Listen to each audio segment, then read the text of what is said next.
You are about to experience an incredible Google AdWords tutorial. This is 3+ hours long, giving you all of the best of what I know about Google AdWords right here for free.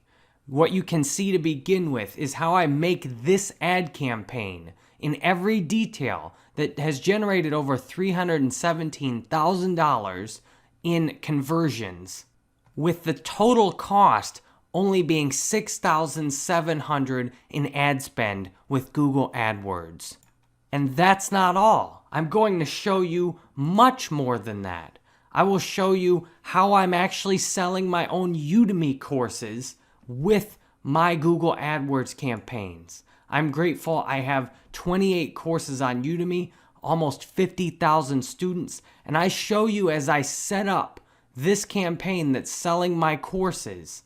I show you how I create it from a place of faith where you can walk with me and just do what I do and create whatever Google ads you have to sell. I will even show you how I'm using Google AdWords for video to get thousands of views and millions of minutes watched on my YouTube channel. Most recently, I've driven a video viral with Google AdWords for video, and I'll show you exactly how to make Google ads for video like I did for this one that has got this video viral. This is my complete free hacking course tutorial, which is similar to what I'm sharing here with you now about Google AdWords.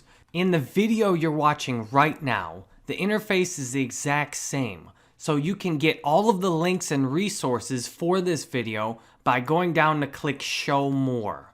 You can see exactly what's covered in the video, and then you can see here all of the exact timelines and chapters in this video. If you see you want to skip ahead, you can just click right on that timeline and it'll jump to that point in the video. What's also in the description is a link to my Udemy courses, and what you can see when you go here, I have a bunch of courses on Udemy, and you can get $25 coupons to all of them on this page. They're all priced at $199. You can click and pick a course. For example, if you want to take my Facebook course, it's the top Facebook ads and marketing course on Udemy, 17 hours of HD video, there's coupons. If you want more on Google AdWords, there's a Google AdWords for Conversions course. You click Take This Course, 8 hours of HD video on Google AdWords, and I will answer every single question you have in the course.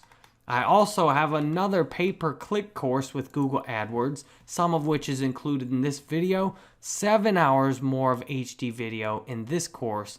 Thank you very much for watching this Google AdWords tutorial with me now, and what I'll do next is take you through the timeline right here. I'll take you through one section at a time, all the way through the video, and I will explain Google AdWords starting from the beginning and working all the way into the advanced things that I'm doing with Google AdWords today that you can use to be successful with Google AdWords for yourself. If you're enjoying this video and you want more, you can just hit the subscribe button on my channel here or anywhere on the video right here. If you want to save it for later, you can add it to a playlist or share it to your social media account. That way, if you want to come back to it later, you know exactly where it is. Here's exactly what this video includes. The beginning starts with the basics of Google AdWords. Basic Google AdWords terms, keywords, quality score, campaign settings, trustworthy landing page, faith and effort to get good results, and then sometimes you can get lucky and make a campaign with great effort. This is the newest part of the video. I just made all of this yesterday, which is June 24, 2015.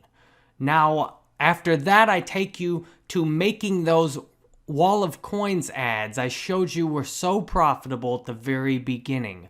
I show you actually making the very beginning of those ads before there were even anything created.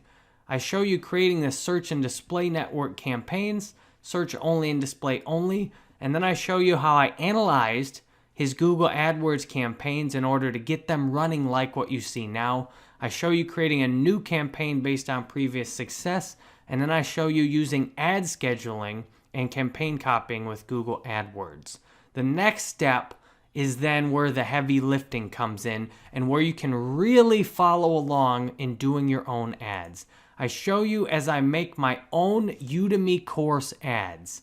I show you getting started from a place of faith and commitment in Google AdWords, where I literally don't even have an ad created in my account. I start with you there, give you my vision for the future. Extremely helpful if you're in a similar place and you're not sure if you should go forward or how you should feel. It's that motivation and inspiration that gets going, and I start and share exactly how you can feel.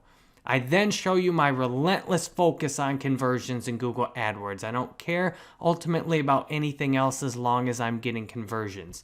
I go through and show you the details of how I set conversion tracking up for myself in Google AdWords, and I show how I get that all linked and immediately working and confirm it's working properly with Google Tag Manager. I then show Google Analytics set up, and then how you can use Google Analytics for deeper tracking in your Google AdWords data. What you'll really love out of this, I give you my mindset for working in AdWords, which is really powerful. The work a little bit every day and keep matching what I do with the feedback Google gives me. The first day, you can see around this was done in the first day, and then I walk with you in the second day as I review my initial short campaign to make sure I got approved, and then I start doing more work on the second day. I show you expanding keyword research with the keyword tool into an existing campaign with new ad sets. I show you how to quickly make display campaigns, and I even test some trademark and limited approval ads on a new product. Then into the next day, day 3, I review the first 5 campaigns, and I show you then how to quickly try a new landing page, and then copy campaigns and testing in different countries, and then Google AdWords keyword research. Finally, I lay out at the end of the video how I use Google AdWords for video to make multiple types of ad campaigns fast for organic ranking and conversions. The best part is, you know this works because you're watching this video right now. You know everything I'm telling you works. The proof is the fact you're watching this video. So thank you for being here, and I hope you enjoy this course. You can easily see the time points on all of these exact areas using what I show you. Here are the basic Google AdWords terms you'll want to be very familiar with in order to know where you're at in the interface. First and most importantly, conversions. And I'll zoom in on some of these things for you so that you can see them a little more closely. Conversions. A conversion is a sale or a lead, however you set it up. But a conversion is whatever key action you want taken. Usually a conversion is counted by a visitor reaching a specific page on your website. So for example, with my Udemy courses, when someone reaches the success page after making a payment, then a conversion is counted. So these are 143 conversions counted, or 143 people that went through, reached the payment success page, and then a code on that page sent back information to Google AdWords that this person who'd clicked on the ad had reached that page. So that's the most critical term in Google AdWords is conversions, because the reason you're doing Google AdWords is for conversions, I would guess, if you're taking this course. I will again highlight conversions, getting started with it. Conversions are your main term to keep an eye on, because here's the thing. All these other terms are only relevant as far as you getting conversions. If you're not getting conversions, unless you're doing a branding campaign like I'm doing with this remarketing campaign, just trying to get people on my website, and I don't care if they convert immediately, you want conversions. And so then this tab is the cost per conversion. The cost per conversion is the cost of all the ads that were ran divided by the amount of conversions received. This means the cost per conversion is this cost divided by this number of conversions. I've spent this much money showing ads, and on this campaign, I've got 143 conversions. That's the cost per conversion. Then the conversion rate is the percentage of clicks that turn into conversions. So a click is when someone actually clicks on your ad and sees it in search. So the total clicks I have right now, 9,999 and 143 conversions. That's 1.43% of people that clicked on the ad went through and reached the payment page. And so if you're wondering, okay, what is a campaign? I hear you say campaign. A campaign is the basic advertising unit in Google AdWords. When you want to get started with ads, you'll click on campaign and create a campaign. I have 2 campaigns up. The main thing that happens at the campaign level, your daily budget right here is set at the campaign level. The type of campaign is set at the campaign level. So search network only. And then your data can be aggregated at either the campaign level, or I'll click on here and show you the next smaller level. That's the ad group level. The ad group level groups your ads together within a campaign. You can set a cost per click bid at the ad group level. And so the ad group just is a collection of ads. And within each ad group, you can have a different level of sale or a different URL. So what you can see, I'll show you all but my removed. You'll see I test things at the ad group level. For example, I tested the $25 sales and I tested $9 sales at the ad group level. So these are in the same campaign.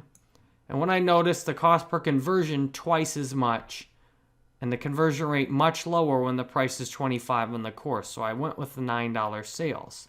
And you'll see how I get to that conclusion based on the data.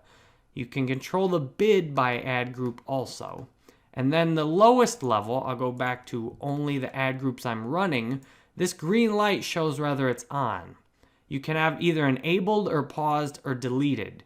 You want things enabled that are running, and you want things paused that you might want to run later, or you just want to keep, and then you want things removed that you never want to run again or use. And so when I click on the ad group, I go one level lower. And the ad group then is simply a collection of ads. You can see my ads in here. I'll zoom out a little bit so you can see more. The ad group is simply a collection of ads, and then keywords are specific to the ad group also. And you can do audiences for remarketing specific to the ad group also. But what you'll notice on most of the settings are done at the ad group level. So I'll go back over this one more time. You've got the campaign level is the highest level. That's your default view. And then you go down into ad group. Ad group, you can have different URLs, different price points. You can change up the bid. You can change up the keywords. But you're all tied to the campaign budget and the campaign settings like location and things like that. And then when you go down into the ad group here, you have individual ads and keywords you can put in for that one ad group. So those are the basic areas on Google AdWords. And now I'll cover a couple more terms you may already be familiar with or you might not. A click in Google AdWords is when a user clicks on your ad. That might be simple enough. Well, it gets more complicated when you start interacting with other terms. So an impression is counted each time your ad is actually shown. So what that means, you need impressions in order to get clicks. Every time Google shows your ad, that's an impression. When someone actually clicks on it, that's a click. And you get your click-through rate. Your clicks divided by your impression. That gives you your click-through rate. And so the way you get cheap clicks on Google is to have a good click-through rate. This is why I'm only paying 28 cents per click on this search term, because I have a nearly 6% click-through. And Google's very happy with that as a click-through, especially on a larger term. And then what you get from your cost, you get your average cost per click. So each click has a cost, and that's how you compensate Google for showing impressions and getting you clicks. You pay every time someone clicks on the ad, and then you have your total clicks by the cost. And every click has a different cost. You can make a bid, and lots of times you will get clicks for lower than your bid. And so your average cost is what you're paying on average. And then your average position is how high your ad's showing on Google. The top position is 1, so a 1.1 ad position is excellent. On the display network, most of your ads will show pretty high, so it's not as big there. But for search, you want to be able to show in a higher position.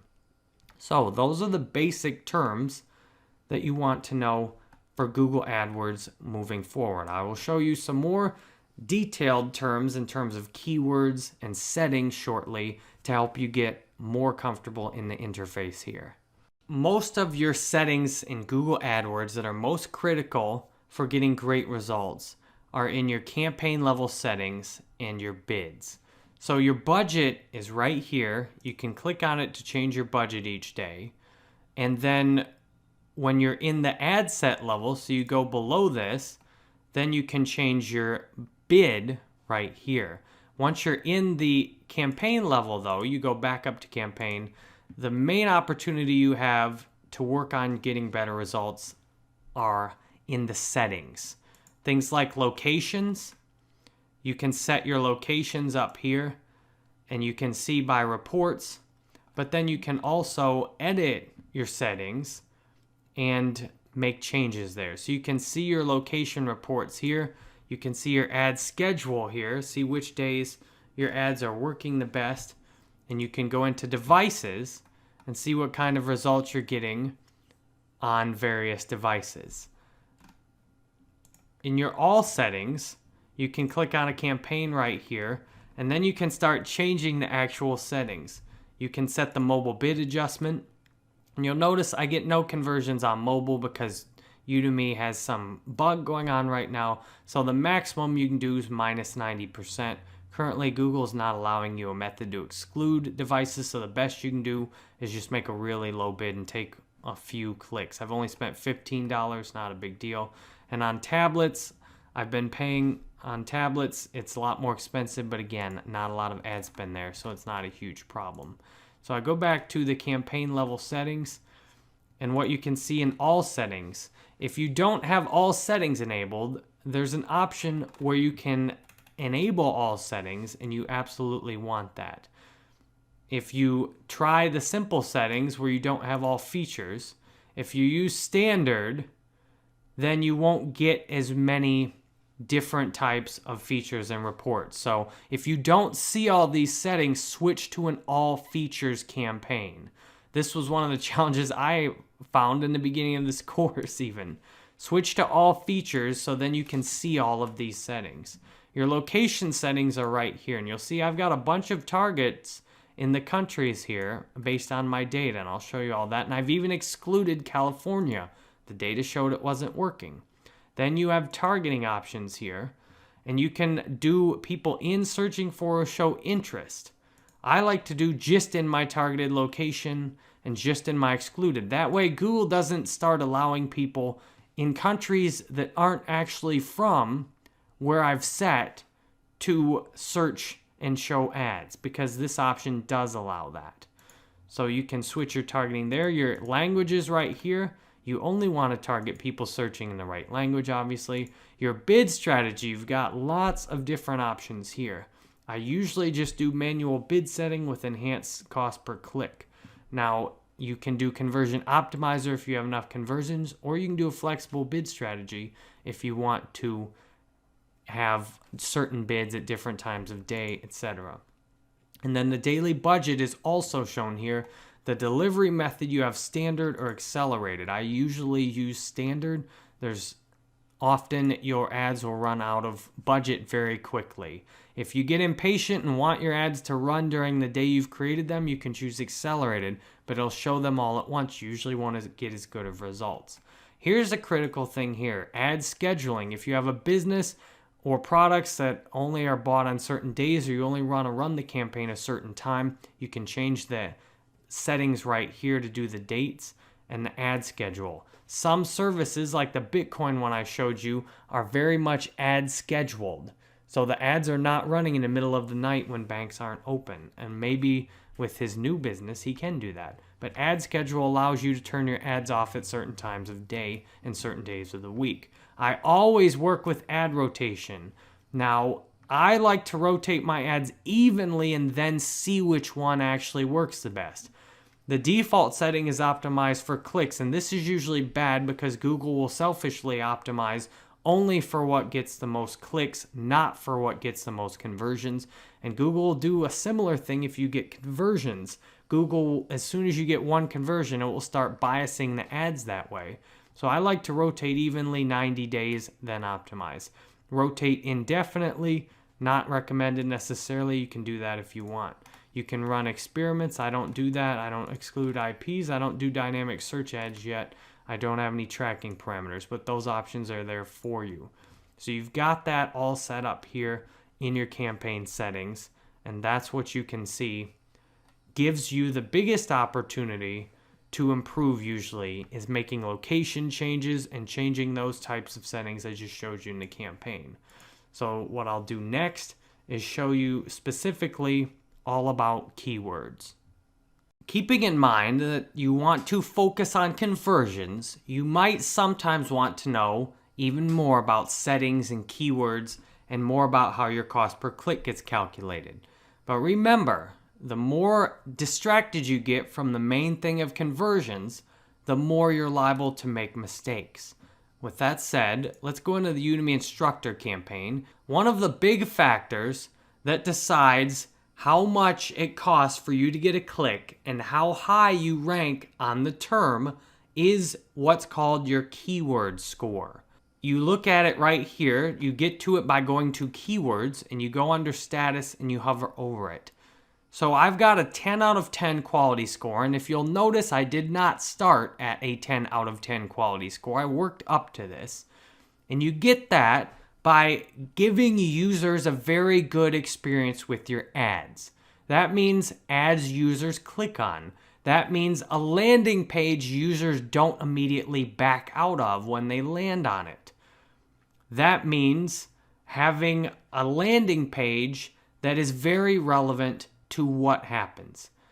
A user experience more generally on Google is the complete behavioral pattern that users show to Google. The best user experience is a click on an ad, a landing page, and no return back to the search term.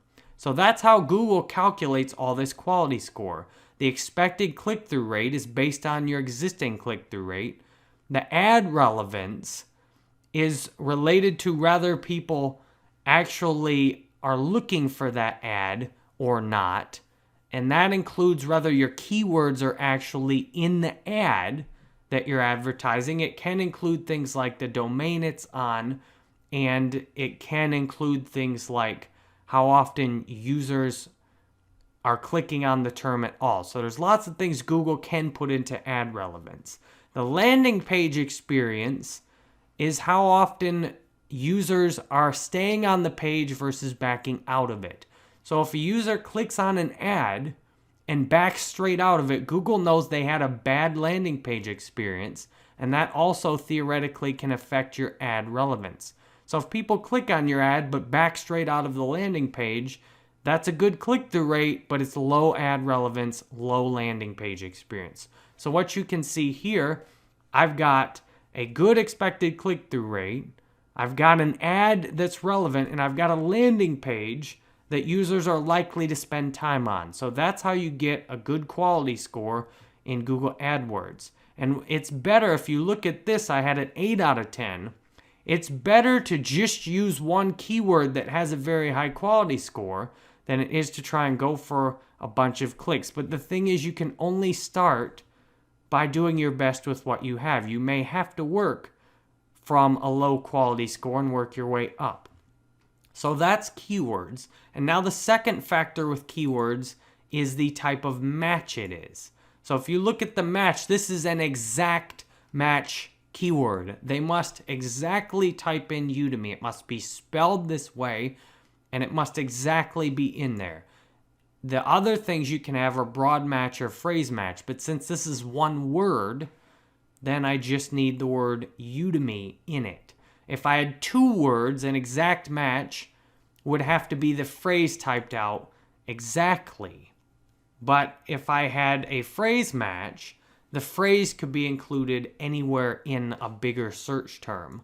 So this exact match means people must be searching specifically for Udemy. Now, if I had it on broad match, the brackets indicate exact match.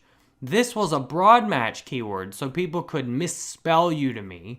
They could have things somewhat related to Udemy. The user actually didn't even have to put the word Udemy technically in there. It could be something reasonably similar that Google figured was relevant, something even like e-learning or online learning. And so this broad match gave Google a wide opportunity to choose different keywords. And then if you choose phrase match, you have to have that exact phrase in there. So these are pretty subtle differences at phrase match and exact match. But what you should know, it's better to hit exactly on a specific thing if you want to have a relevant ad. But if you want more traffic, using a more broad match term is likely to get you more traffic. I'm currently getting the maximum amount of traffic I can on this exact match keyword. I'm showing ads on nearly every single impression possible. This broad match term has more traffic, but it also doesn't have as much relevance. What you'll notice, my average position on this is 1.0. When someone exactly searches for this, Google is almost certain to show my ad first, even if another advertiser is bidding higher than me. The reason is Google knows this is likely to provide the best user experience. Google would rather provide a user with a good experience at a lower cost than to take more money for not as good of an experience. So what you see here is that exactly my cost per click was higher and my average position was lower. So knowing these different types of keyword, you can make the best types of ads. And now you'll find lots of frustration more than likely in messing with keywords though, because if you're trying to get traffic and you use an exact match keyword, lots of times you'll find you don't get very much traffic from that keyword. Again, sometimes you can just get lucky and things will work out right. But now that you know the different types of keyword matches on here, you have the ability to create your ads with different types of keyword matching in mind. If you want to have a great keyword score on Google AdWords, like this 10 out of 10 I have here, or even just an 8 out of 10, the key to doing that is having a trustworthy landing page, and especially for conversions. You see this cost per conversion on these ads I've made with you. The cost per conversion, I'll zoom in a little bit, is where it is because of the landing page. The landing page is absolutely critical in the sense of having a trustworthy, relevant landing page. So what do I mean by trustworthy? One of the main things you can do to be trustworthy is to have a domain name that's recognizable. Udemy.com is one of the top 1,000 websites in the entire world. I'm banking on the fact that if someone's searching for Udemy, when they go see that my ad goes to a udemy.com landing page, that's very trustworthy. That promotes a high click-through rate, as you can see, and then it promotes a good cost per conversion here. And so when you see all of it work together, it's incredibly important to have a trustworthy landing page. So if you're not having success, usually the problem is the landing page. Now, you could have picked the wrong keywords. You could have picked the wrong product. If you know your product's already selling, for example, I know this Udemy course is already selling, then it's just a matter of matching my ads up and making the landing page perfect. These Google ads I had encouraged me to make a better landing page because I could see that my conversion rate, you can see the conversion rate over here, the conversion rate plummeted anytime I did something people didn't like on this landing page. That includes having a title people didn't like, having the subtitle down here not clearly explain that you should take the course and what reason.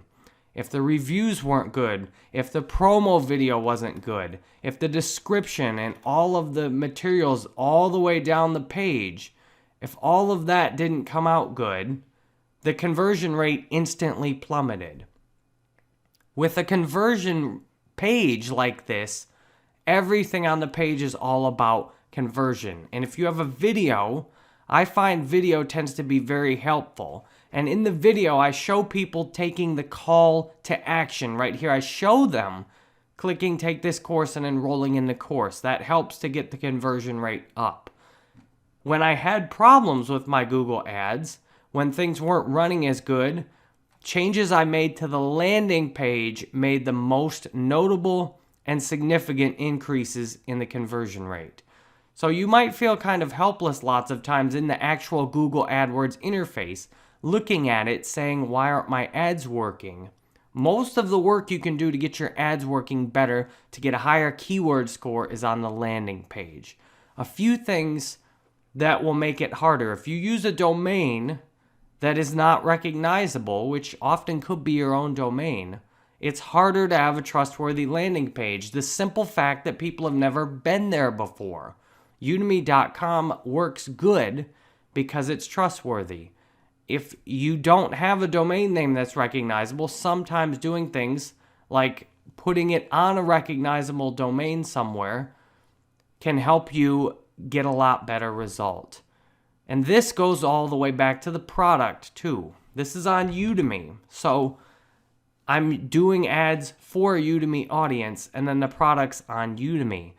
Lots of times you won't be able to have a good keyword score, you won't be able to have a good conversion rate if your ads don't send to a trustworthy, relevant domain. Now, here's another example. These are Rob's ads, and as you can see, the cost per conversion is very low. It's much less than mine is on the Buy Bitcoin. And if you go look at the keyword score, I click on the campaign and I go to the keyword score. What you'll see is that Rob's keyword scores are in the area of mine and a little lower actually. And you'll notice the average position is a bit lower. There's more competition on those terms. And I'll take you to the actual landing page. So if I go to Wall of Coins /orders, this is where the landing page goes to. Now, here's a different thing that's very helpful for a landing page. What you'll notice is it's a very simple landing page. There's not a lot of flair here. It's very simple.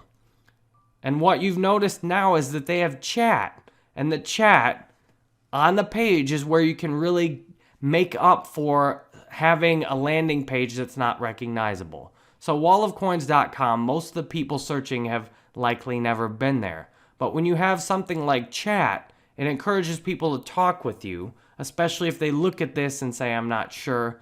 Or when you have something like this that is minimal interference. There's one clear purpose here. You're here to talk about buying Bitcoin. That's obviously what you're here for. And you can go through and supply an address and you can start messing around. Let's say if you want to buy $1,000 of Bitcoin, you can start immediately messing around with what there is to do without having to even put your information in to start. So even though this is not on a recognizable domain, at least outside of the Bitcoin world, you can see it's a very simple landing page that allows the user to interact with chat, and it allows the user to experience everything except actually getting the Bitcoin immediately without even having an account. You can see the actual price, how much you can get, and bank options available. What you'll notice is that these bank options being available, that promotes trust a lot. Regions, Chase, Bank of America, and these are all different based on where you search and how much you put in. You've got trustworthy elements here built in, and you have simplicity. So if you don't have, say, a recognizable URL, you can make your website simple and interactive, and when there's appropriate context, you have the chance to do things like have recognizable names up there. Now, at the same time, doing it in an environment where it's deceptive, such as throwing CNN or Fox News, depending on which your preference, on your website when you've never actually been featured there, That's not a good thing for trust. So if it's relevant, go through and put trustworthy things on in the right place. Simple, trustworthy, and chat. I know that Rob has a lot of success grabbing people in the chat. They land here, they're not sure what to do, but they do know they can chat here. They do know they can talk to someone. So these are two different examples of campaigns with good keyword scores that are converting, that are using different types of landing pages with different types of trust elements and good quality scores. So if you want to succeed on Google AdWords, those things are very helpful to keep in mind. I appreciate you watching this and hope this has been useful. Sometimes you can get really lucky on your Google ads. And so all you need to do in that case is follow through the beginning of this course, get your ads and your conversion tracking set up. The conversion tracking is absolutely essential for success. Non-negotiable. Conversion tracking is exactly how all of these good things have happened in Rob's ads. So my friend Rob, he has a startup called Wall of Coins, and they've done really well, especially because of these Google ads. And so I'll show you right now. It wasn't completely easy. I'll look and show you all but removed. So these are all the ad groups I've made and all the campaigns I've made. I'll show you all but removed on those. So this will give you an idea of how much work it took. You can see there's a standard ad campaign, this one that worked, there's another one that was tested, a few more that were tested. And so several campaigns were tested. And out of those, only one has worked really well. Now a newer one up for selling Bitcoin. But one worked really well out of those campaigns. So that ended up taking several $100s of testing and time to get to this one. Now this is about as easy as I've ever seen a Google AdWords campaign work. All I had to do, go through, I made all these ads for Rob, and you can get through this in the first about 2 hours of the course. I made these ads for Rob, very standard, explaining exactly what you can do with his service. It's a cash to Bitcoin service, buy Bitcoin with cash. And so I created these ads using what I show you in the beginning of the course. I put the settings, were fairly easy because he has exact states that he wanted to target.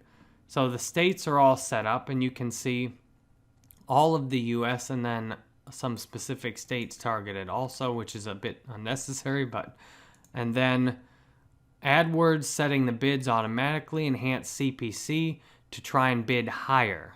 That means when Google really thinks a conversion is going to come out, it can bid and go straight for that conversion. And then keywords were pretty easy also. Tested several different keywords. These ones work the best. Bitcoin Cash, buy Bitcoin and get Bitcoins.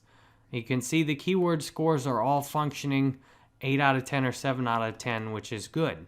And that's about average of what you'll get. So these ads were exceptionally easy, so to speak, to get these conversions going. It was lucky.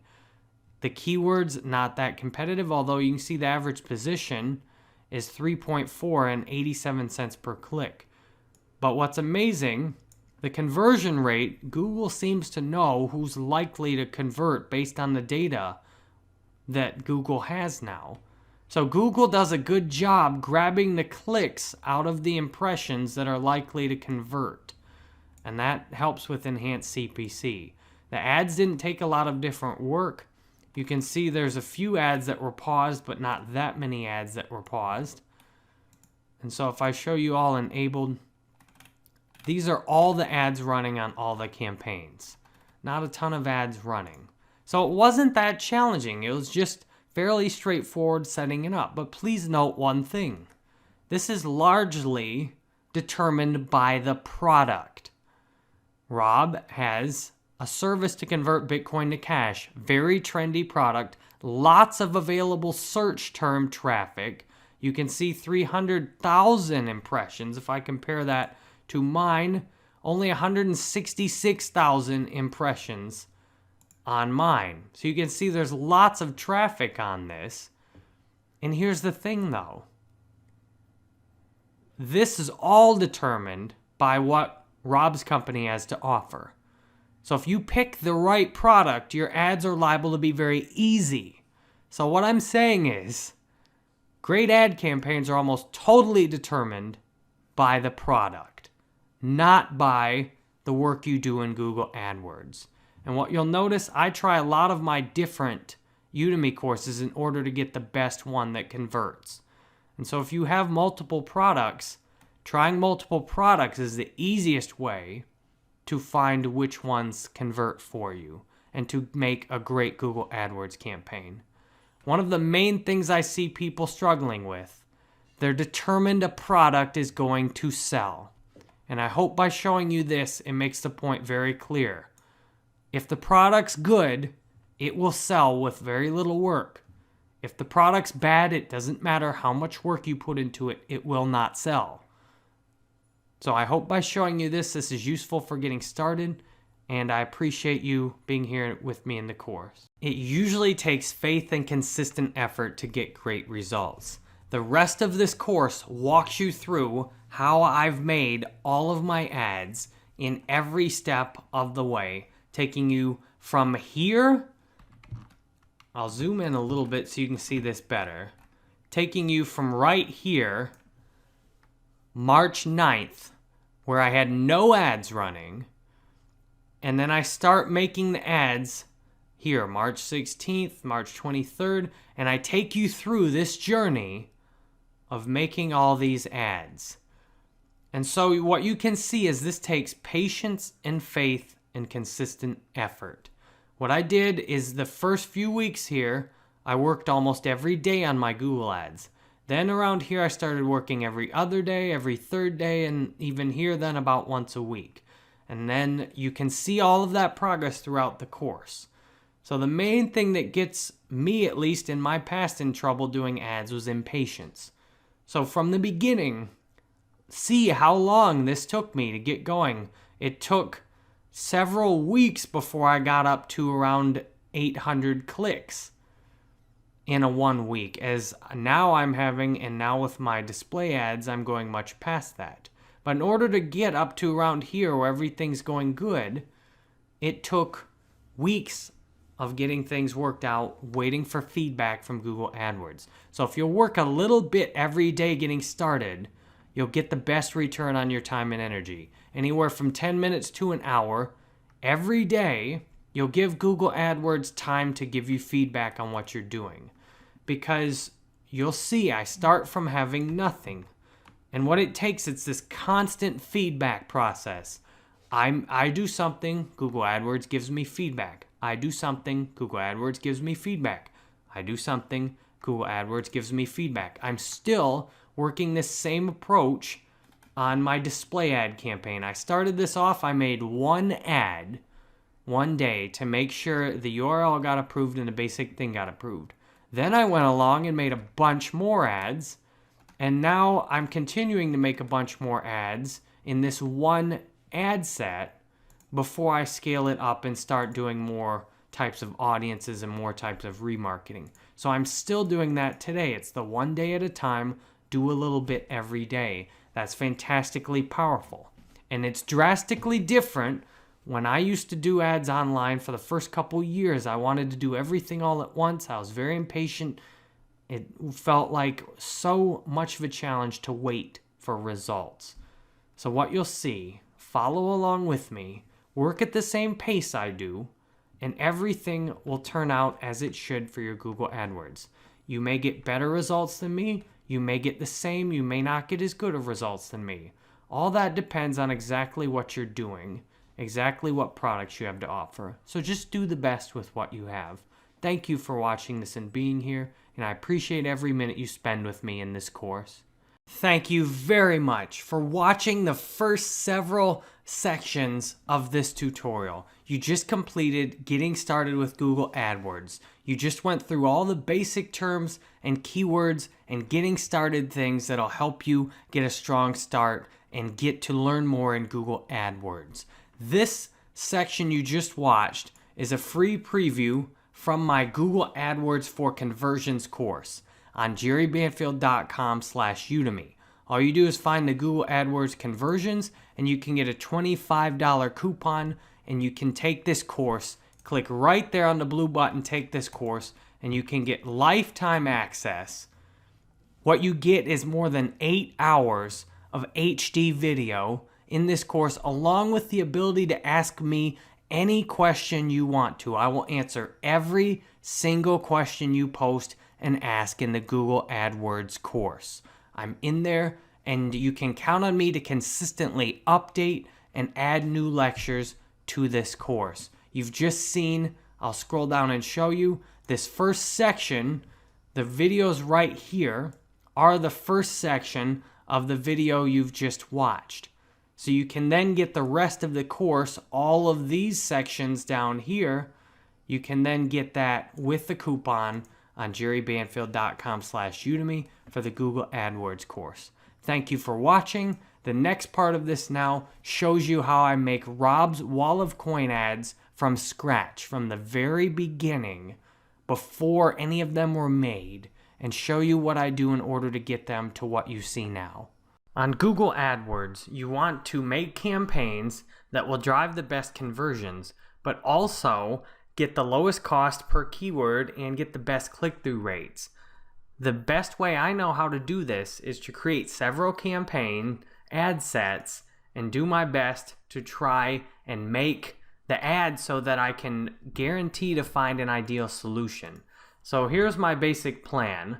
I'm going to make one $10 per day search and display campaign, one $5 per day just search, and one $5 per day just display. What I want to do is find where I can get the lowest cost clicks and the best conversions on different sets of keywords. So this will be a narrow set of keywords, this will be a broad keyword for display, and then this will be both narrow and broad. Here's what I have to offer. I'm making these ads for Rob, who is the owner of wallofcoins.com, which is owned by Jenna Trust Inc. I have bought and sold a lot of Bitcoin on Wall of Coins myself, and I'm making his AdWord campaigns to get more buyers. So you can see this interface is very simple and straightforward, offering a Bitcoin address, an address later, in order to start and buy Bitcoin in cash. So the key to any successful AdWords campaign is having something people want to start with. It doesn't matter how good your ads are if you don't have something people want to start with. Rob has already verified, and I know personally that Wall of Coins has something people want, which is the ability to buy Bitcoin in cash quickly at a local bank. So I know this is for something people want. So the only question is then, what can I make in Google AdWords that will connect those people with the service that they need? Now, before I've made this, I've already went up and set up conversion tracking, and I will show you that in other lectures. But now this is how to set up the campaigns. So I'm going to first do a search network with display select. That includes both search and display options. So what I want to do is just make a standard campaign, and I'll call this Bitcoin Basic for the Bitcoin first campaign, just using everything. So search network, search partners, and I'll see what works the best. I only want to target the US because this is only US banks right now. Now what I want to do is try a little bit higher bid, and I will just let AdWords maximize the bids in this one to see what works. So now I put the budget in, $10 per day, and I don't need any ad extensions. What I can check on here is additional options, but I can always focus on conversions if I want to. But for now, since I don't know what actually will happen with this, it's easier to just let AdWords optimize my bid in this campaign. Once I have data, then I can go through and figure out what is going to work the best. And I don't want to make too many ads in these first few ad groups either until I see what's going to work. So I want this to just be one ad group for now and keeping it simple. So this ad group is just buy Bitcoin. And now the headline then, buy Bitcoin with cash.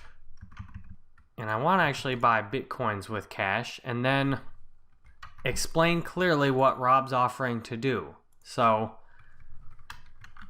all I need then is to say, okay, you make a quick deposit at a local bank and get your Bitcoin same day. How sweet is that? Very simple and straightforward. So now I need a display URL. I'd rather shorten this to just wallofcoins.com and then have the destination URL be the actual orders page. It's HTTPS, so I can put that in there. So now what I need are keywords. And I actually will capitalize this to make it a nice title. Buy Bitcoins with cash. And I'm going to take the exclamation mark out because Google's not big on exclamation points. So now what I go in here is I type in Bitcoin, and I'm going to make this a more generic campaign because I'm going to do a just buy Bitcoin search campaign. So I'm going to do Bitcoin, Bitcoins, and then buy, and I will just do generic Bitcoins for this campaign, and then I will try a narrow search campaign with just buy Bitcoin to see what the difference is. So I have Bitcoin and Bitcoin's basic targeting here. Now I save ad set. I let Google do the bid automatically. It'll make it a little bit easier. I can go in and make additional ads because I definitely want to make another ad or two. So I will do buy a Bitcoin with cash.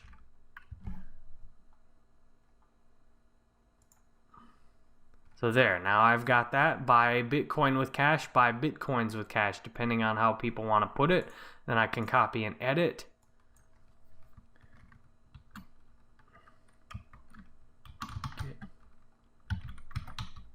And I want all buys on these, so I'm going to leave that headline the same.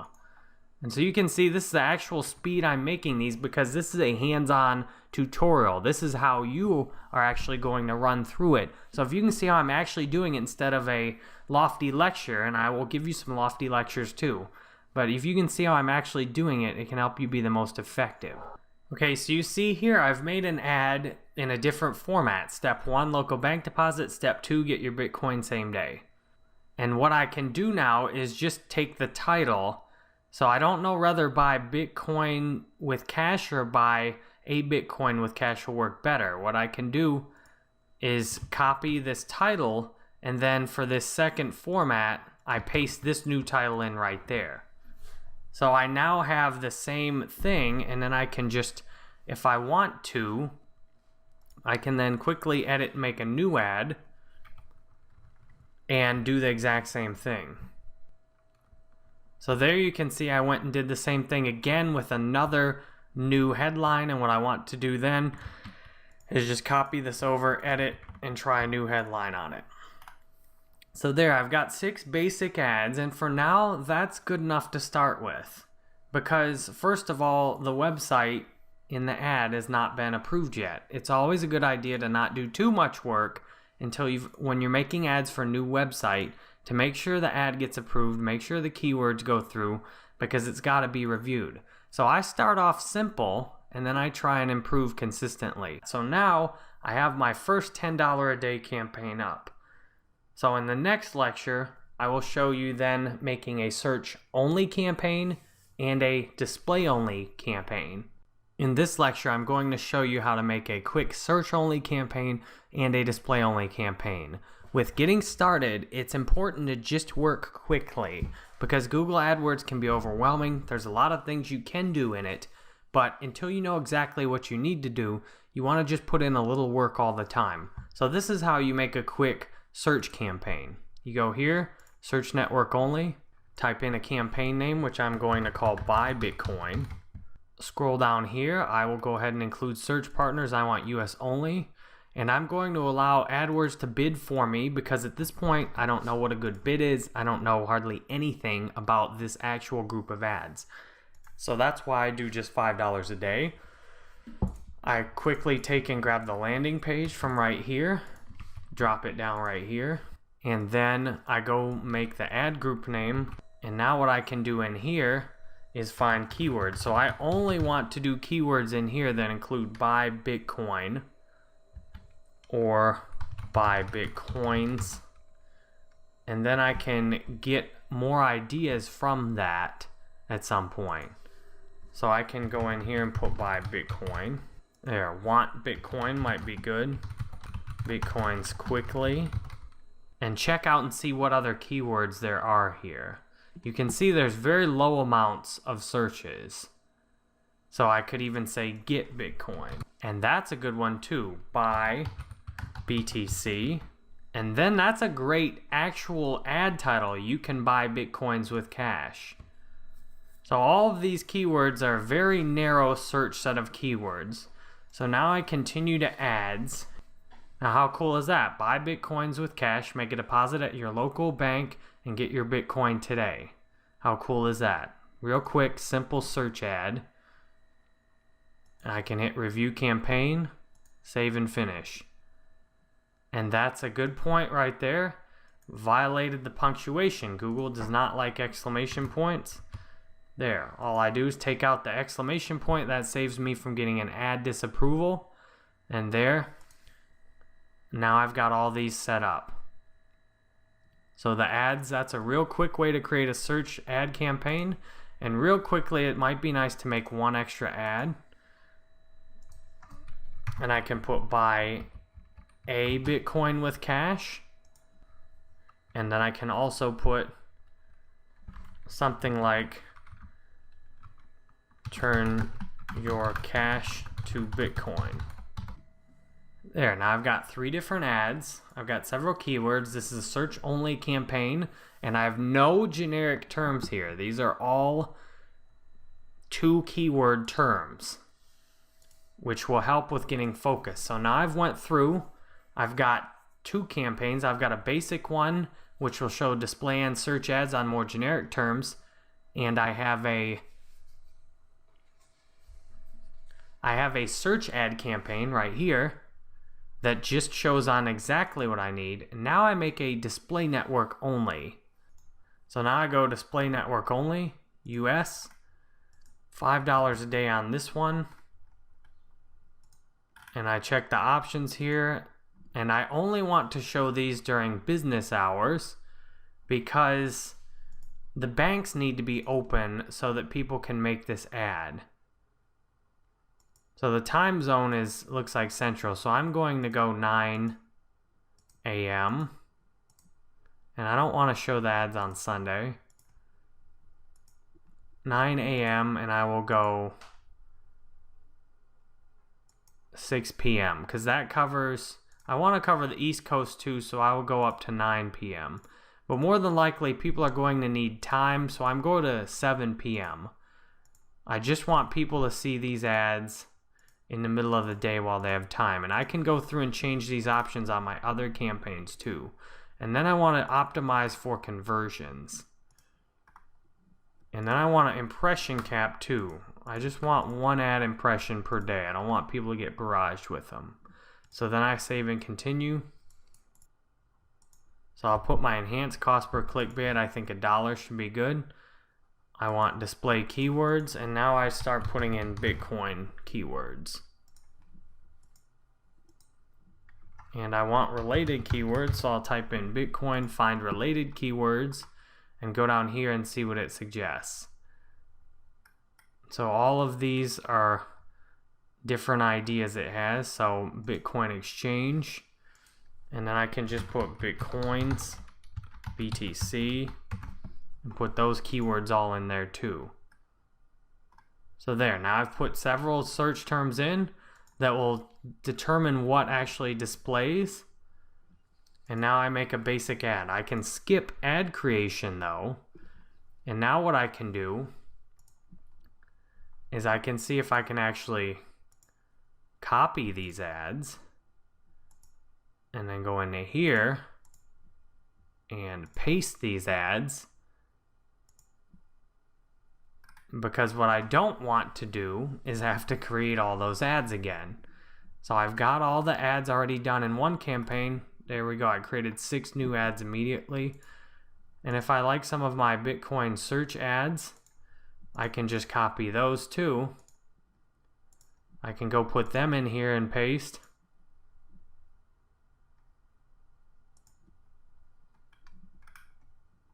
So even if they're very similar, that's okay. And now I can even go put those other campaigns and paste them in here too.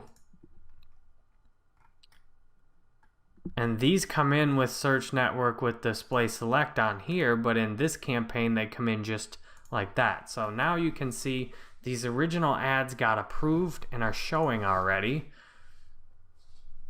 And what I want to do is get some data about exactly what I actually get out of these.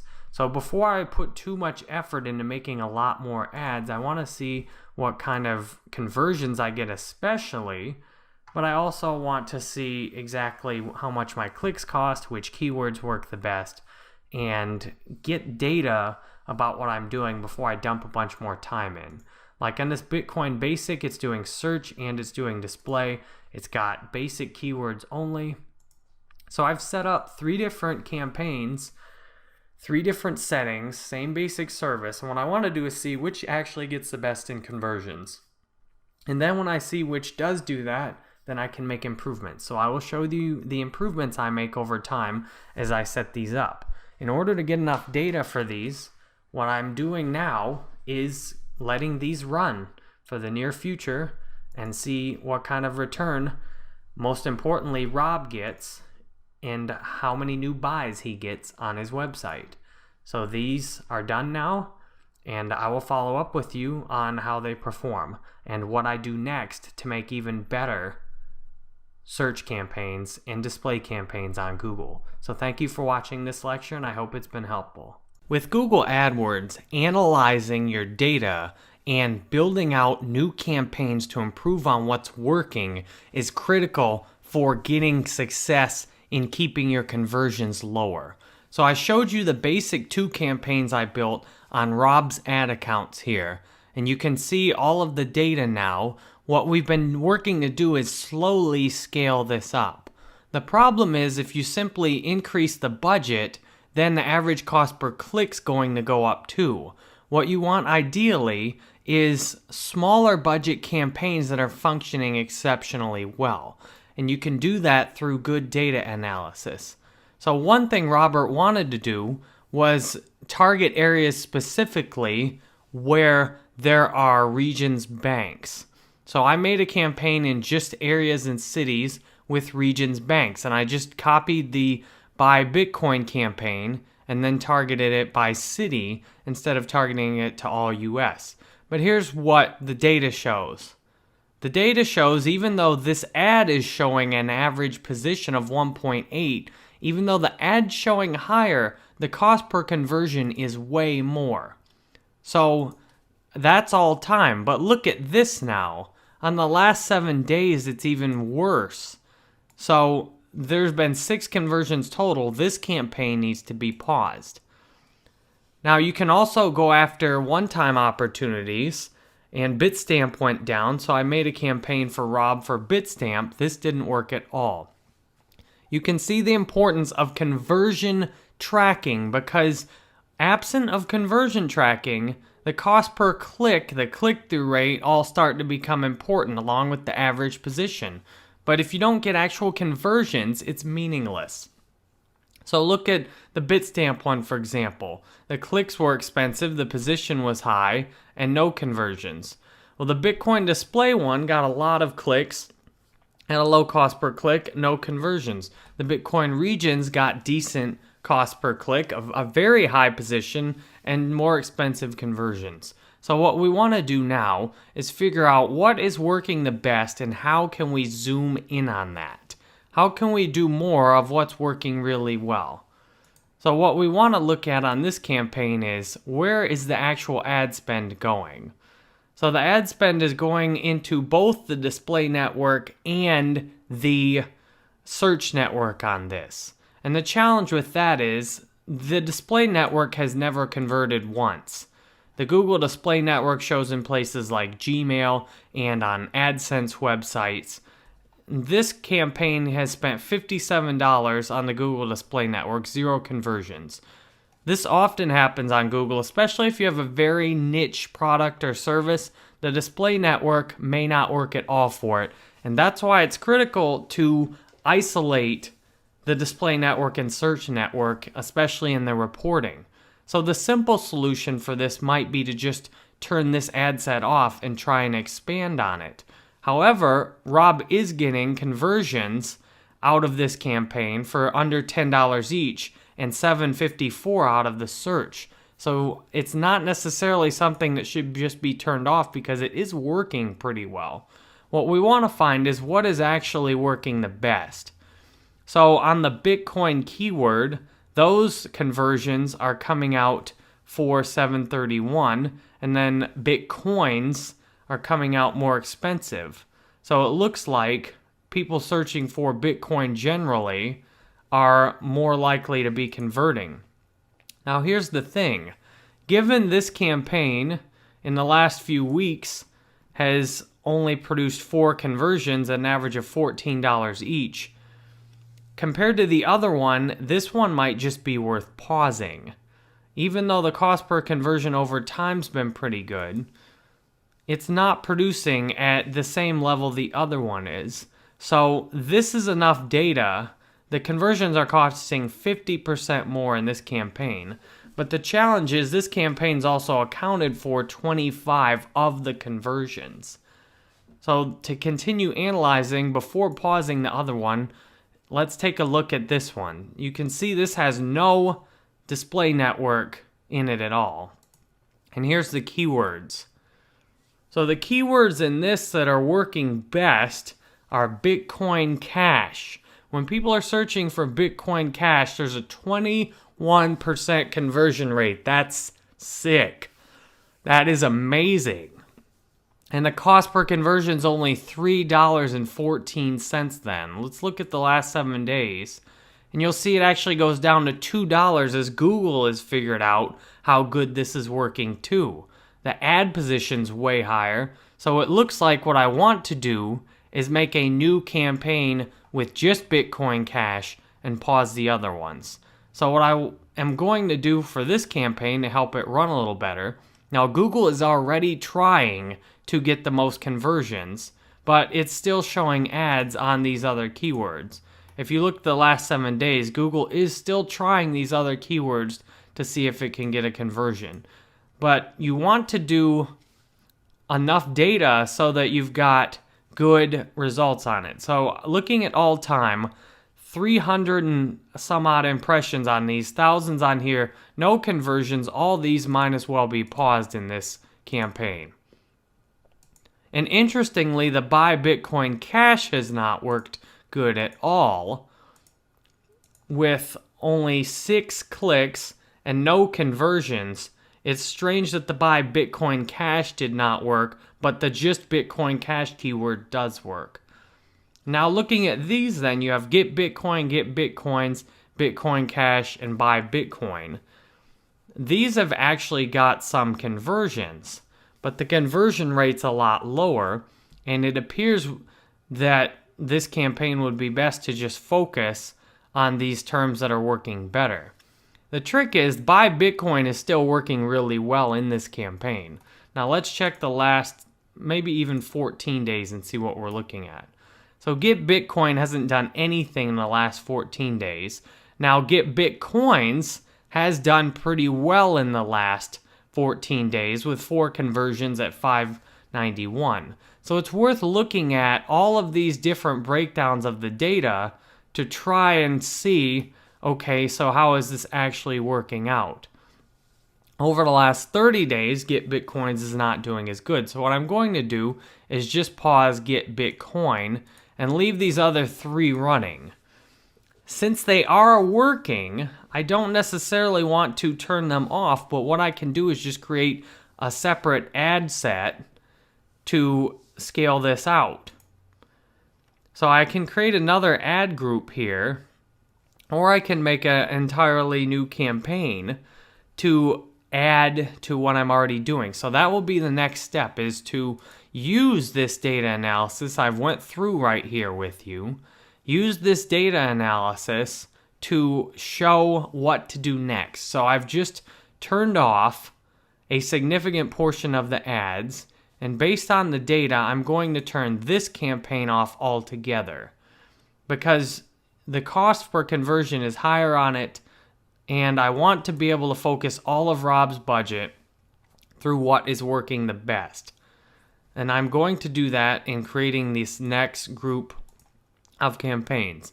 One final point is to take a look at the keyword scores. So the keyword scores help give you an idea of how good Google thinks the keywords are. So you note that this buy Bitcoin is 5 out of 10, but the Bitcoin Cash comes up as 7 out of 10, and the get Bitcoins comes up as 7 out of 10.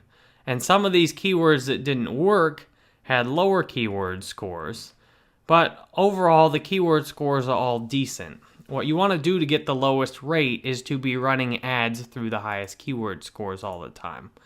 So I appreciate you watching this. I hope this Google AdWords tutorial for analyzing campaigns has been helpful for you. And what I'm going to do next now is show how I use this to create more ads and scale up what is working. What I want to do with the Google AdWords campaigns I have is get the campaign working the best to scale up successfully and zoom in on what's working the best. So what I'm going to do is mostly leave the campaign that's working good alone while I make new campaigns to see how they will function. So I will first click and select this campaign. I will go to Edit, Copy, and then I will go to Edit, Paste so that I can make a new campaign. I've clicked on Paste and now I wait for Google AdWords to make it. So now this is called Buy Bitcoin number 2. So what I do is cross-check with this original campaign what was working the best in it. And what I want is to split test things across all the different campaigns.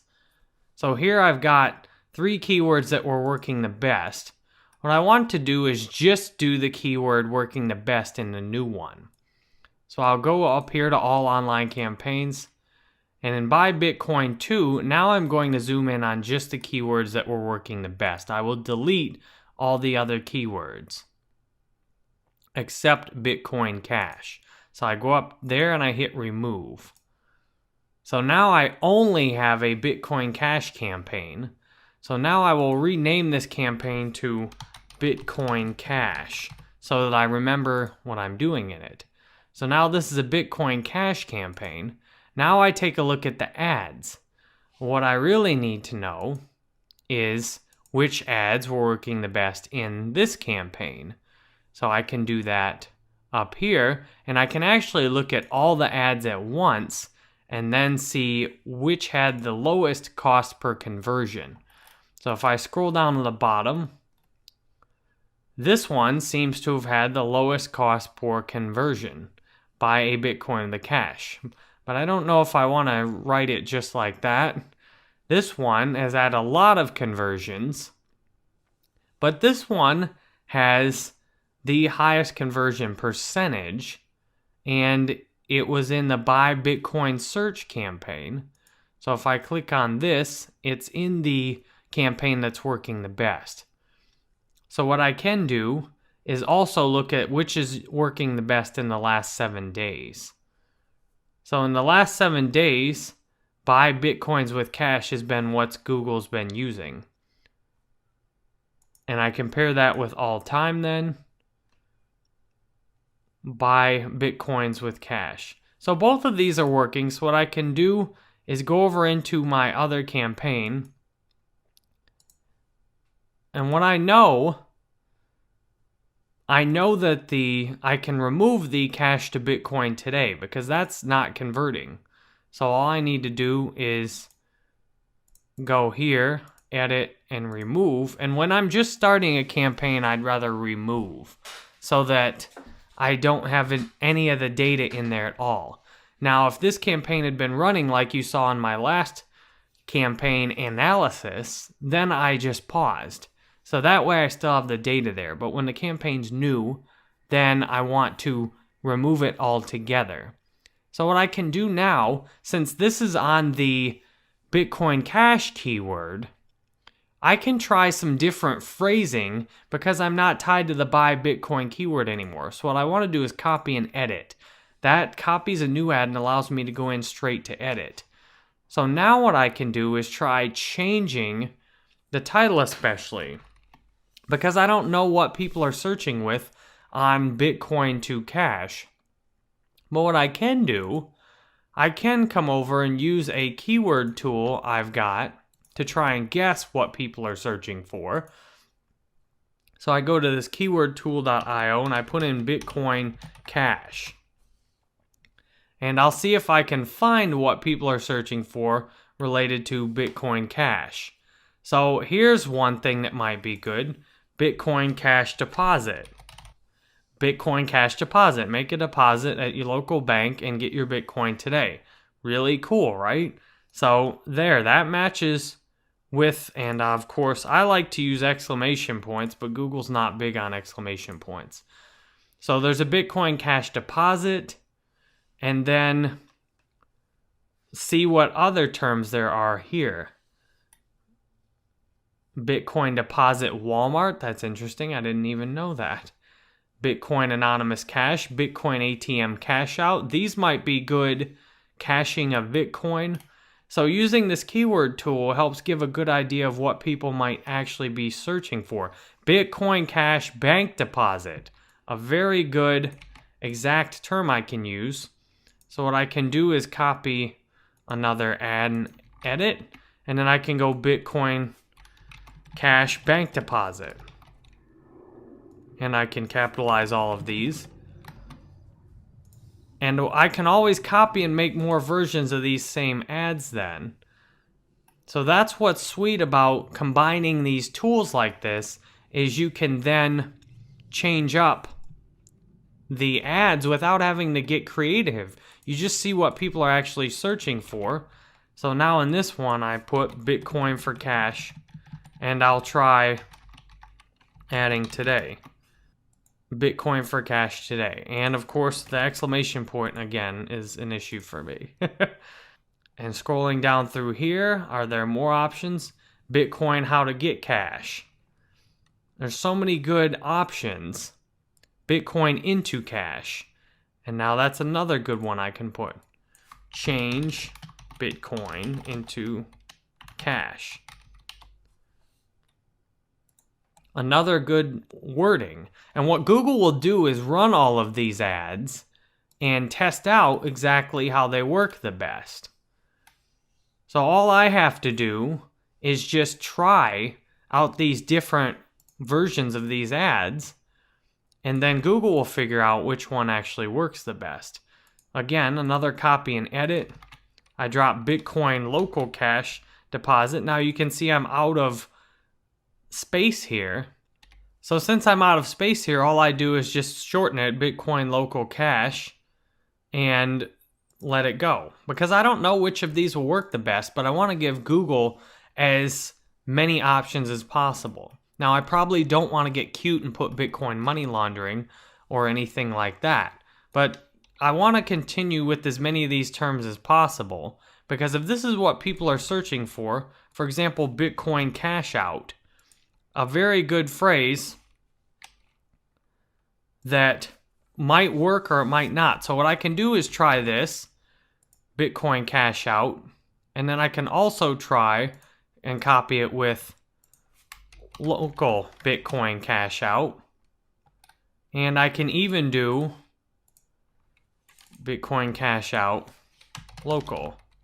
I'll let Google test all of these and see which one actually works.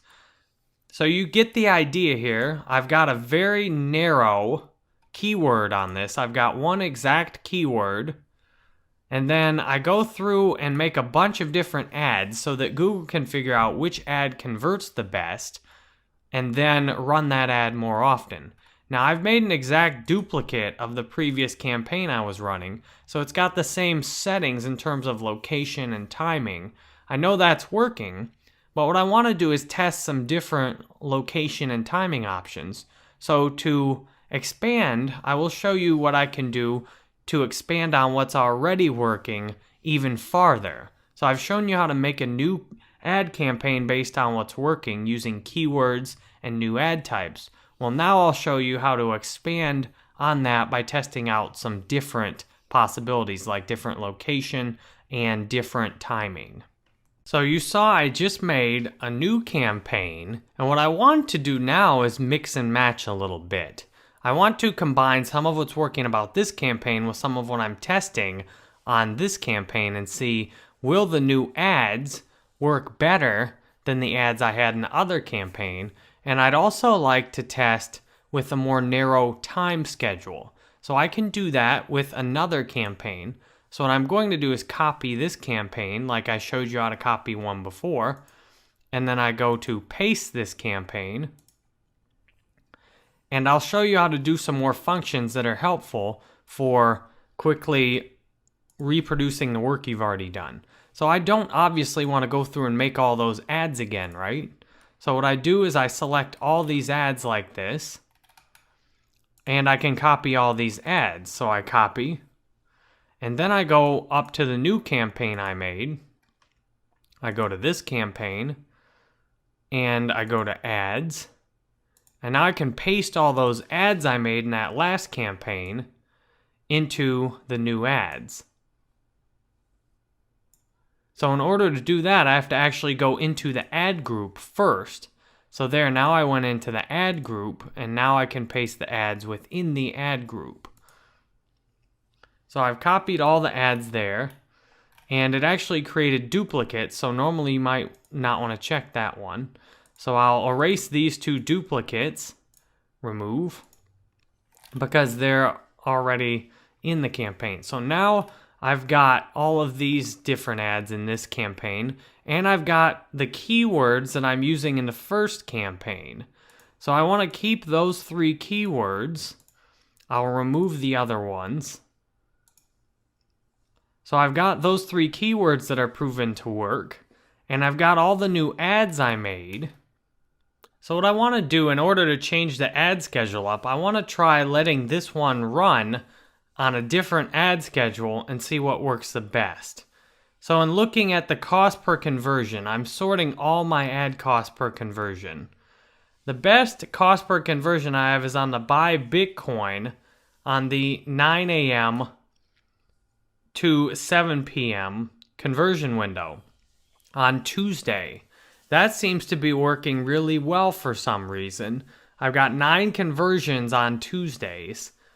And I want to see if there's any other random kind of looking outliers like that. So it looks like Saturday, I've got a very high conversion window also. And then Monday. Now I could just sort this by campaign and take a look. Where are my conversions coming in? I've never got one conversion on Friday.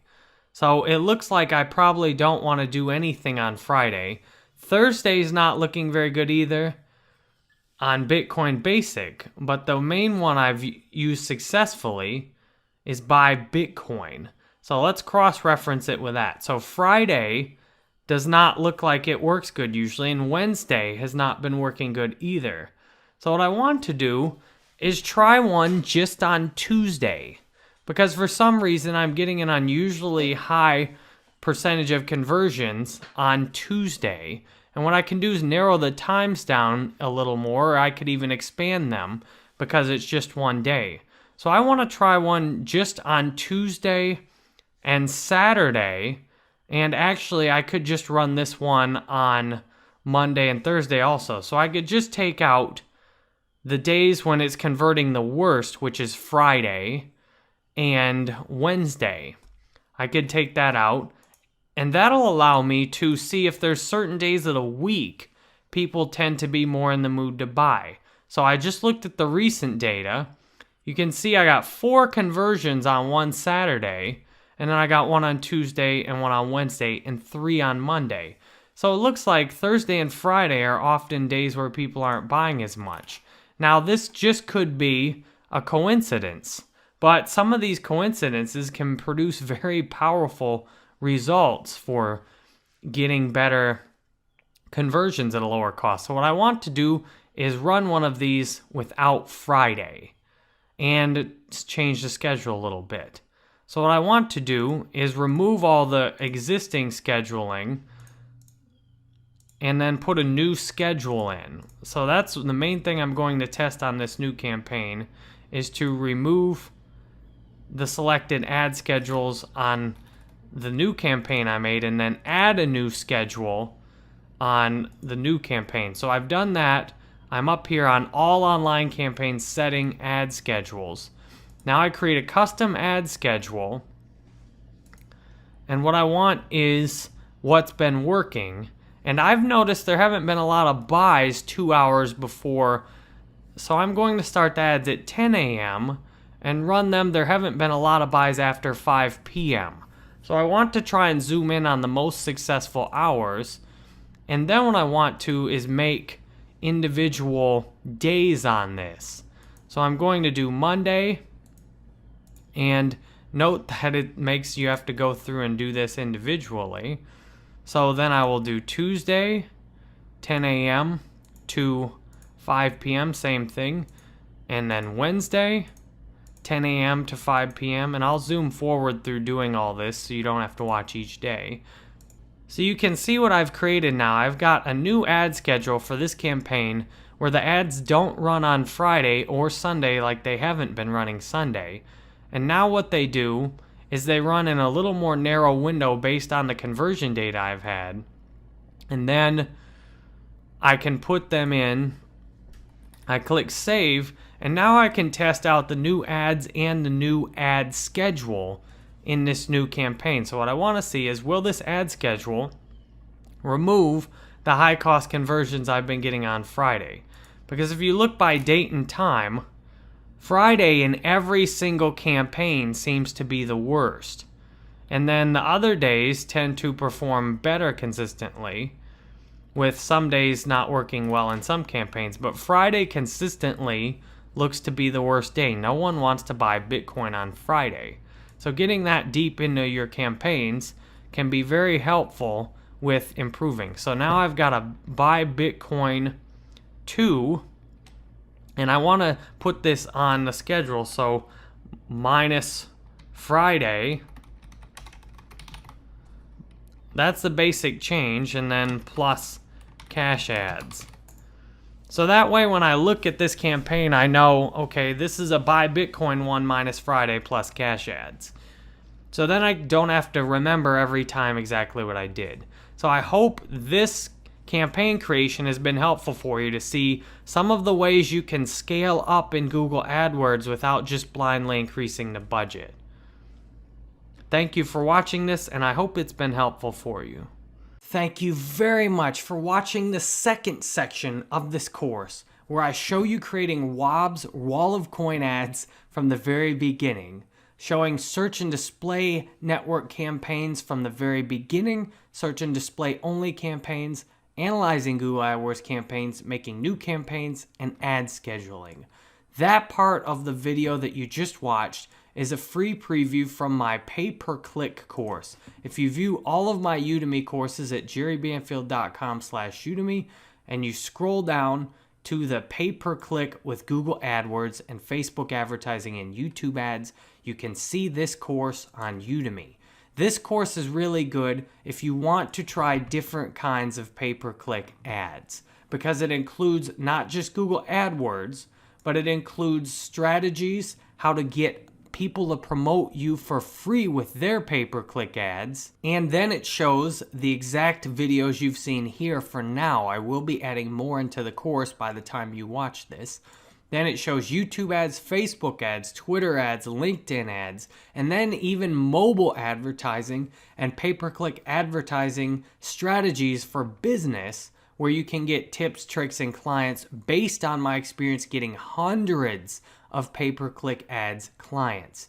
You then get some bonus material, and I will even show you how I'm getting 1 cent cost per click ads in the USA with BuzzCity. I will build more of that into the course by the time you're likely to have watched this.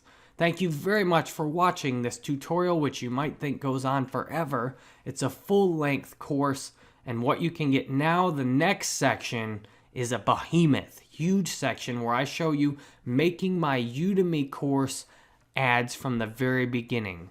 This section is a preview of the first several sections of my Google AdWords Udemy course, and this is where you really get into doing exceptional things with Google AdWords. So thank you for watching this, and here goes a lot more videos on Google AdWords.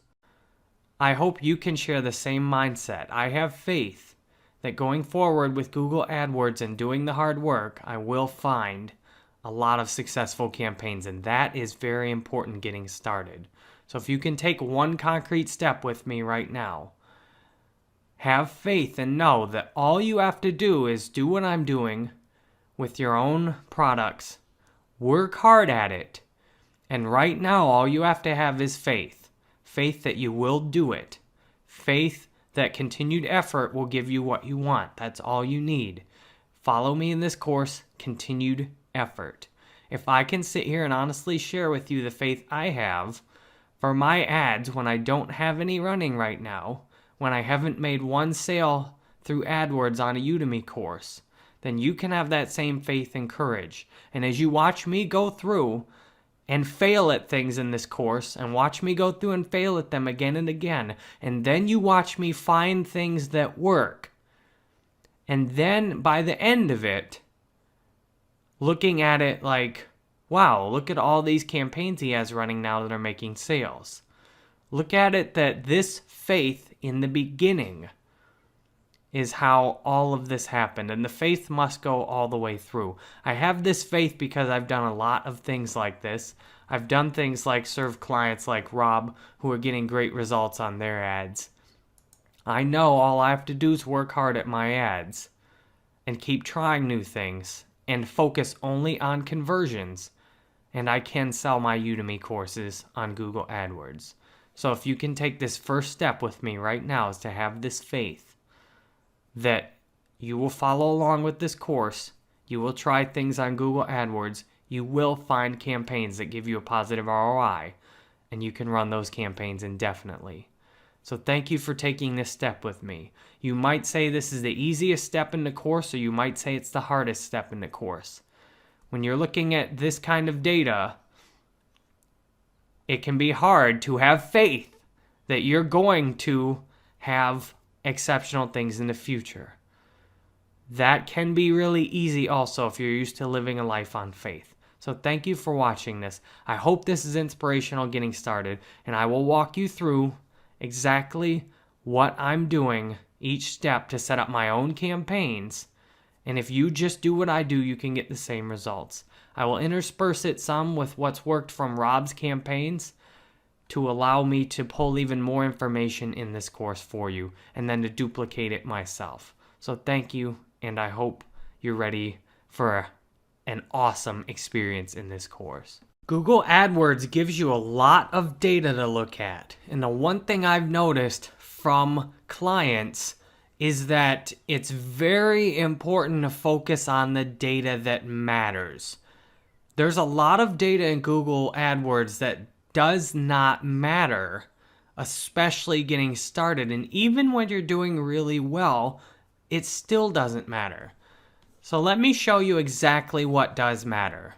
This is the only thing, the only primary thing in Google AdWords, conversions. This number in Google AdWords is the one thing you really are looking for all the time. What's the cost per conversion? The thing people often do, if they aren't tracking conversions, then they get obsessed with the average position, the cost per click, the keyword scores, and I know I've made all these mistakes myself. The only way to really do exceptional work from the very beginning in Google AdWords is cost per conversion. And no matter what you're doing, it still comes down to a conversion. If you're an attorney, you can get call tracking conversions set up. If you're selling products, you can get conversion tracking on your thank you page after people have purchased. If you're getting email addresses, you can put the conversion tracking on the page after the email sign up. You can also put it on an upsell page. No matter what you're trying to do, this number, cost per conversions, is it. This is your number one focus point. You do not want to try and do more then go outside of these little box right here. Conversions, cost per conversion, conversion rate. But even within that, you really only need cost per conversion. Because if you keep running your data long enough, the cost per conversion will tell you everything you need. Now, the number of conversions is helpful to see whether you've got an outlier. Occasionally, you'll just get lucky in some areas and get a really cheap conversion. But especially on an overall campaign, this is the sweet spot. So this means you can ignore average position. You can ignore average cost per click. You can ignore keyword scores. You can ignore click-through. You can ignore impressions. You can ignore clicks. You can ignore everything else. And that makes it easy to be successful in Google AdWords. The human mind is very effective at focusing on one thing. When you try and focus on all these other things in AdWords, your mind can barely even function in terms of trying to process all of the data. And I'm pretty smart, and I like to think you're pretty smart. So let's use our minds the way they're wired. One thing, cost per conversion. And this sounds easy, and you're probably like, why is he repeating this so much? Getting started, you've got to start with this. That's the second step to take, is a commitment to focusing only on cost per conversion. My clients often get into things like, I want to be higher ranked. What about my cost per click? What about my click-through rate? And I tell them the same thing. Your cost per conversion is all that matters. It doesn't matter about any of the other data, because within all of these other little numbers, all they do is add up to cost per conversion. So it's easier to understand the exact outcome than it is to try and dig into the details. And with what I know about Google AdWords, it's very important for me to get this right with you at the very beginning of the course. The reason is Google AdWords gets really complicated. And if you try and get into all the complication, like for example, if you try and see your cost per conversion at different positions and you try and get into position bidding, if you get in over your head too fast, Google AdWords will drown you. So your cost per conversion is your lifeboat. Your cost per conversion, when you start getting into making all these campaigns with me, when you start seeing all of what I'm doing, your cost per conversion is the only thing you've got to notice.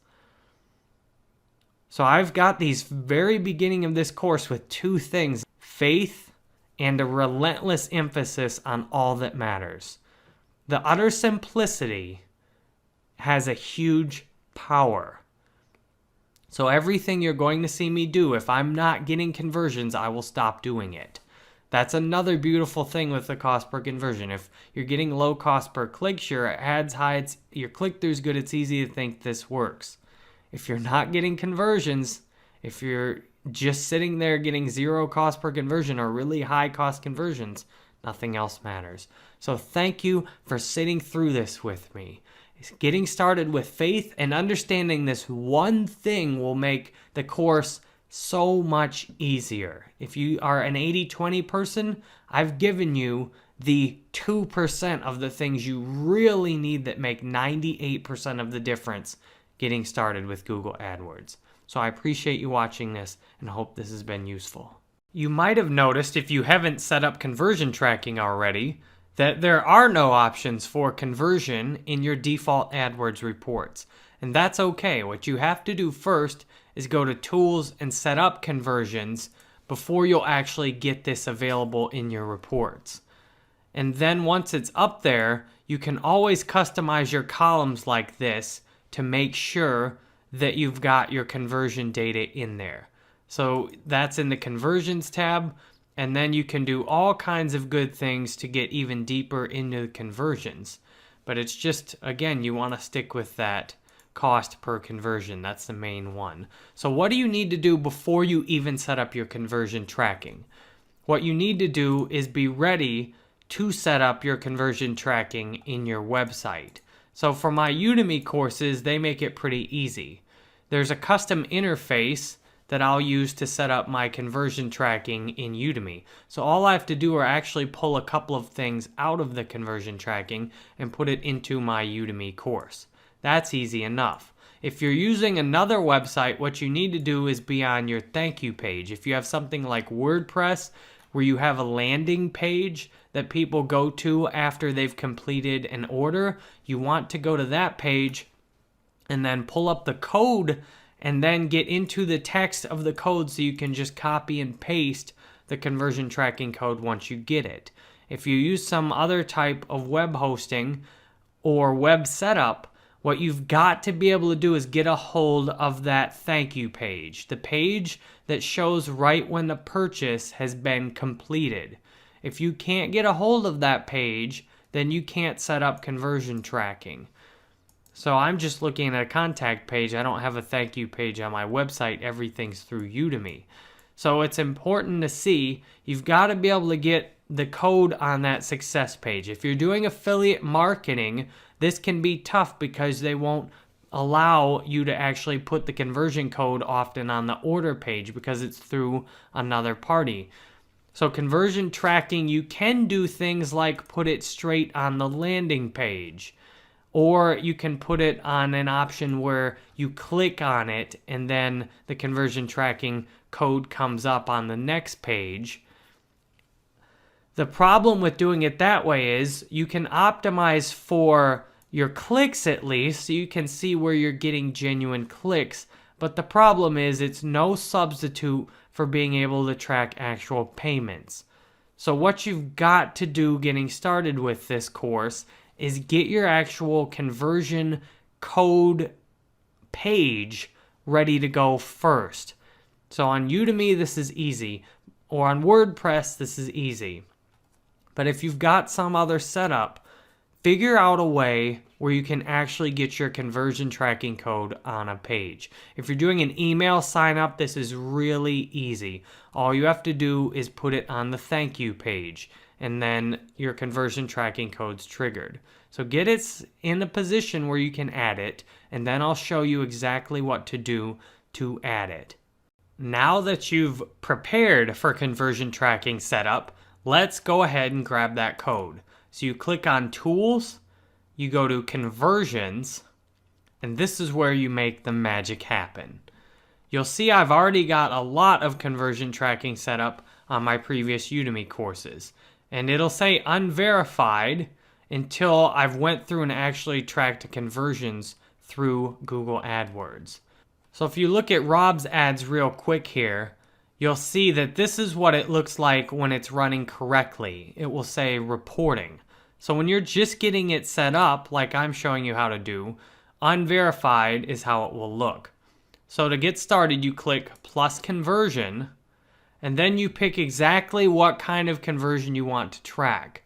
I'm going to show you how to do website conversions in this. That's the basic type of conversion that you are most likely to want to track. You may also have app downloads or phone calls, and you can easily go through and do a similar process with either of these. So I select website, and then what I need to do is cross-reference this with my Udemy course. So I'll go retargeting to just copy the name of it, and I'll preview as guest to do that. I like to keep things right so I don't misspell them. So I grab that, I'll put the exact name in here, I click done, and I'll put how much a conversion is worth to my business. Now I'm going to use $99 codes in Google AdWords, so I put done, and I count all conversions, and then I put category purchase sale. I hit done. Now this last option is definitely you want to leave it on.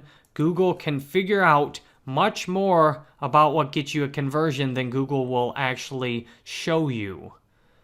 So you want Google to be able to do everything they can do to get you conversions. So I leave that on. So I click save and continue. Now Google has the code right here for me to place on the conversion page. So if you're doing email addresses, you're collecting them. This goes on the thank you page after someone has submitted their email. If you have an online store, this goes on the thank you for purchasing page. So these are the two main scenarios you're likely to have. In any other situation, you want to put it on the page that shows immediately after your desired action has been taken. If you can't get access to that page, if you're doing something like affiliate marketing, then you can put it on the page right before they take a key action for you. So what you do then is copy all of this code. If you're doing something like putting it on your WordPress website or a lead pages or similar template, you copy all of the code, and then in the text format, you paste the code directly into the page like that. And then what you can easily verify that the code's working on there. So if I click save and I click update, and then I go to view the page, I can easily verify the code's actually on there. If I go to right click, view page source, and then I go to Control F, and I go find conversion. So you can see I've got a Google Ad Services conversion right there. And here's my Google AdWords code right on this page. So if anyone visited this page as a result of the ad campaign, this would trigger a conversion back to Google. So that confirms the code's on there. So if you have your own page with your own code, it's real easy to make sure the code's on there. So I don't actually want to track conversions on my contact page. So then I can easily go back in here and modify or remove the code by just starting where it says Google code for retargeting conversion page. And I take that off. And now I save and I update. So now I've removed the code. So it's that easy to put the code on and remove the code that way. So this tag both tracks conversions and it allows retargeting. So that's a pretty sweet thing to happen. Now, if you have a click conversion tracking code, you can actually go down to the actual event here and you can track a click. So if you have something like affiliate marketing you're doing, this might be the way to go, because if you can't put a actual conversion code on the page, you can at least track people that click. But for me, I just want a page load, because that's my confirmation. I just want a page load. And what I actually want to do is put this on my Google AdWords tracking in Udemy.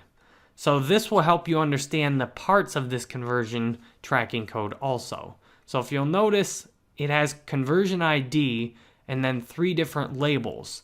So Udemy is giving me the option to put 3 different conversion tracking codes on my page. The conversion ID will be the same on all of your Google AdWords tracking. The only thing that's different is the individual label. So what you can see in the actual code here, a little better if I zoom in, I'll scroll down.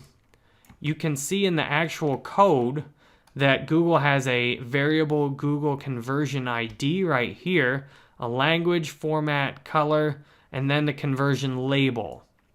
So what I'm doing, I will copy the conversion ID. I will go through into the Udemy interface here and put that in. So any tracking you're using that has third-party integration for AdWords is liable to look either like this or to put the code directly in. So understanding the code is helpful for getting these things right. So the ID and the conversion label are the main parts of this code. So I just grabbed the ID. So then what I go in here and do is grab the actual conversion label. So I go put the label in here. I put the label in the success page label right there, and then I hit save.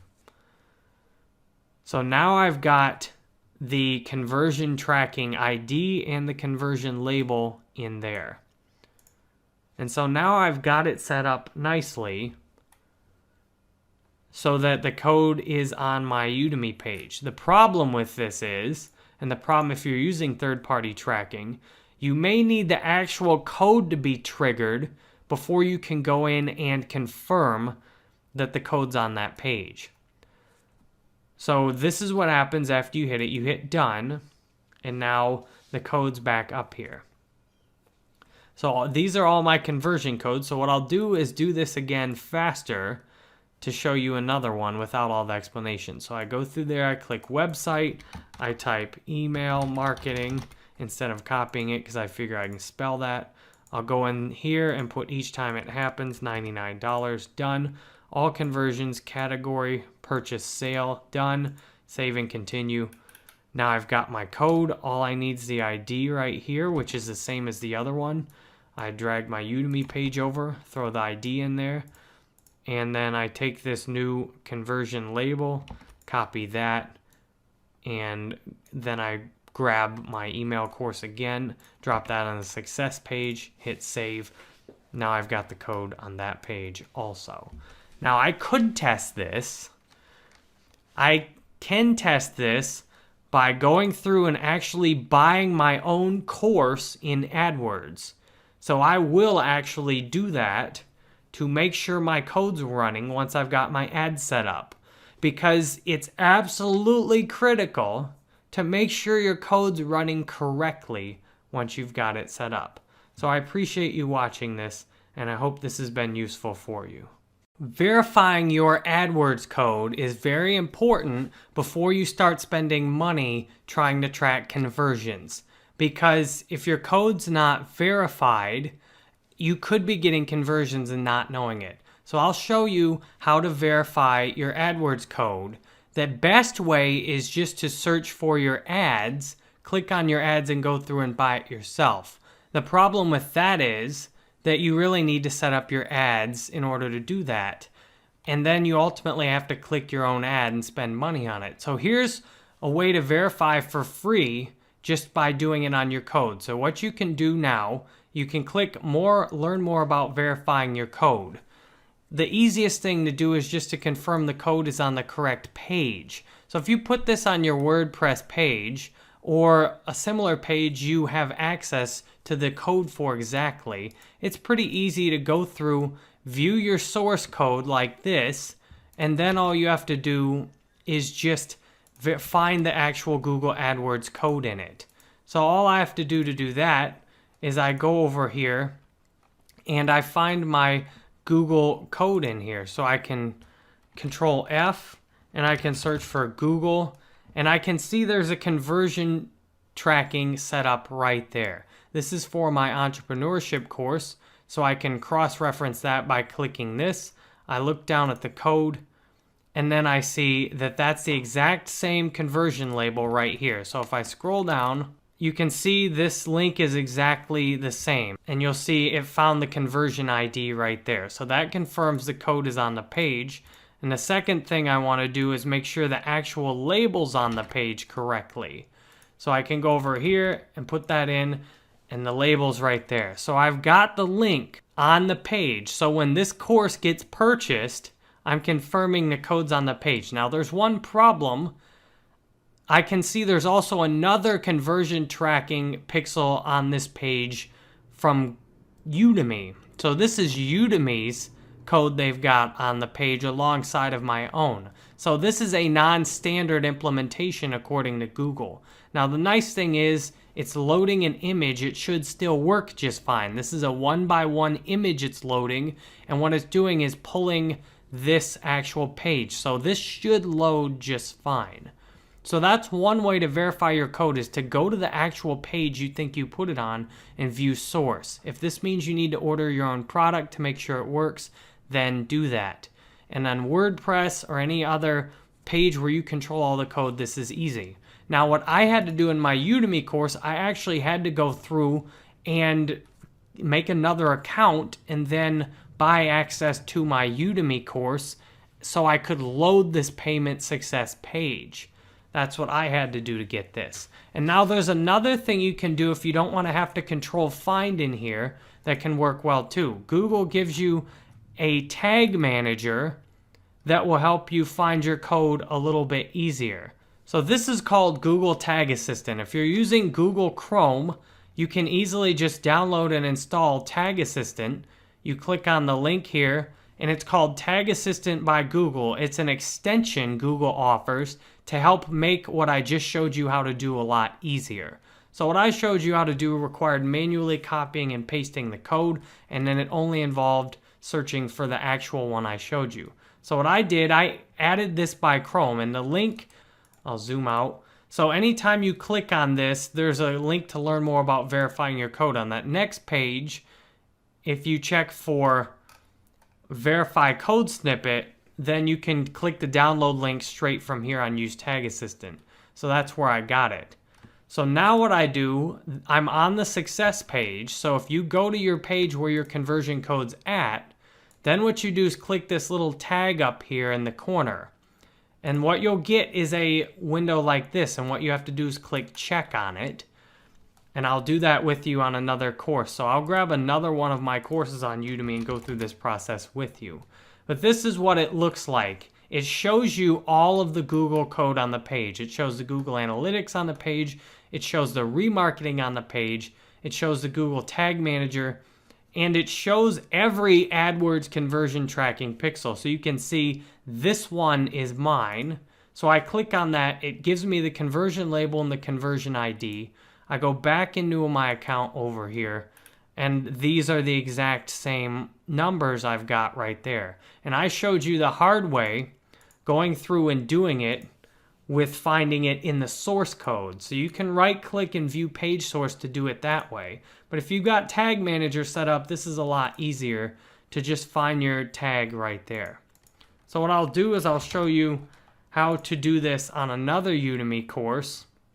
I'll go grab another one of my Udemy courses right now on another window and show you what it looks like to render it for the very first time.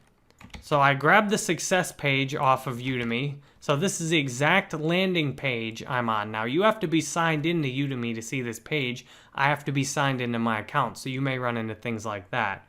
So this now is a brand new page I haven't done before. You'll see the Tag Assistant is blue. It hasn't been ran yet. So what I do is click check this page now, and it pulls up all of these conversion tracking. You'll notice those look the same. So this one I know from looking at my previous conversions, this is mine. So I click on it and I can now go check this against my SEO course. So I go back to tools, back to conversions. I check SEO Udemy sale, and then I look at the numbers here. It starts with CIF 7. And if I go back to this one, it starts with CIF 7, ends with 1 a.m., ends with 1 a.m., same conversion ID, same label. So my code is correctly triggering on this page also. So at this point, doing this on 3 of my courses, I'm pretty comfortable that the Udemy code's working properly. So if you're using some kind of third party and you check several of your products like this, you can be comfortable the code's working properly without needing to do every one maybe. However, if you're trying to make all these kinds of sales, it's worth sitting there and doing every single one. I won't take you through doing every single one now because you don't have all year to just sit here and watch me do my own work. What I hope I've showed you through this is how to go and use this page that check your conversion tracking that Google gives you. And I've given you 2 ways to do that. You can do it with the view page source, right click view page source when you're on the page, and you can just manually control F and put the same label in that you found earlier. Or you can use the Tag Manager, which is what I use to very quickly pull up every bit of Google code on the page. So thank you for watching this, and I hope this is useful for you in confirming your conversion code's tracking properly. In Google AdWords, there's another way to track conversions that works much more powerfully than just placing a conversion tracking pixel like I've shown. Using Google Analytics can allow you to do more than just track conversions, and it makes the integration of a conversion tracking pixel seamless. Google Analytics is Google's product for tracking website traffic, and using Google Analytics integrated with AdWords produces a lot better result than just doing conversion tracking. So if you want to do your ideal conversion tracking and really get into understanding what people are doing on your website, you want to go to Google Analytics. If you don't have a Google Analytics account already, you go to google.com/analytics, you click Access Analytics, and it'll bring up your accounts like that. If you've already got an analytics account, I'm going to show you how to link that to your AdWords account. So all you have to do in your existing Google Analytics account is click on Admin, and then what you do is pick a property. So I pick, say, this entrepreneurship course. I go to Admin, and now you'll see the opportunity here to AdWords linking right down in the middle. I click AdWords linking. Now, if you've got this set up, you'll notice this is the same analytics account that I already have my AdWords account on. So you definitely want to do it that way. And there's a button in Google you'll use first to link your analytics in AdWords, and then you link them over here with each individual property in Google Analytics. So I've already linked my AdWords account to my analytics account, which is easy to do when you've got them on the same email. And then I'm in the property, it'll bring up automatically to suggest the account that's already linked. So I click continue, and then all I have to do is put in a name for it. So jerrybanfield.com AdWords. And then I put all website data to link that way, and I click link. So now this Google Analytics property is linked with my Google AdWords account. I can directly create remarketing after doing this, and I can see analytics engagement in AdWords. So it's a lot more powerful level of data. Now, what I said to start with, you don't want to get too much data getting started. So this is more appropriate if you already are using analytics, or if you consider yourself a bit of an advanced user and you want to pick up something fast here. That said, if you start out with analytics this way, it can be easier to create all your conversions this way, because then all you have is you have your AdWords linking, you have the AdWords direct link right here. So now all I have to do is go to refresh this to bring up the new Google Analytics account, and at some point it'll allow me to bring in all my linked accounts and import them. It takes a little bit of time. I just put that in. So all you do then is import your existing conversions you've already set up in Google Analytics. So it's a beautiful thing then, because in Google Analytics, I've got goal URLs set up here. So I've set up the exact URL that I already want to track here. And so if I go to the Facebook course, you can see I've already got my goal URL set up here for my Facebook course. So in Google AdWords, I went to Google Analytics. It gave me the option to import a goal, which it can take a little bit of time to get that set up. Google will pull that in there automatically. So then when that was in there, I imported that. And now I've got verified conversion tracking from Google Analytics side for my Facebook course. So theoretically, I could pause this, but practically I want to just make sure the conversions get counted getting started. So I've got a double layer of conversion tracking set up on my Facebook Udemy course right now. So that's an ideal scenario if you already are using Google Analytics or you want to get started, to have it linked with AdWords, and then go back here and mess with the goals and set up a goal on the URL you want people to reach. So that can produce an ideal experience with you. And then what you can do, you can track all these Google Analytics data in your actual AdWords account. That will help you to really dive deep into exactly what your ads are doing. But back to what I said to start, all you need to do is have conversion tracking set up to start with. And that's all you need to do even until you get really deep into what you're doing. So once you've got some kind of conversion tracking pixel that you know is working, whether you used the Google Tag Manager up here to verify it's working, or whether you used Google Analytics to link in a pixel here, that then it has something saying no recent conversions, which is verifying it's actually working.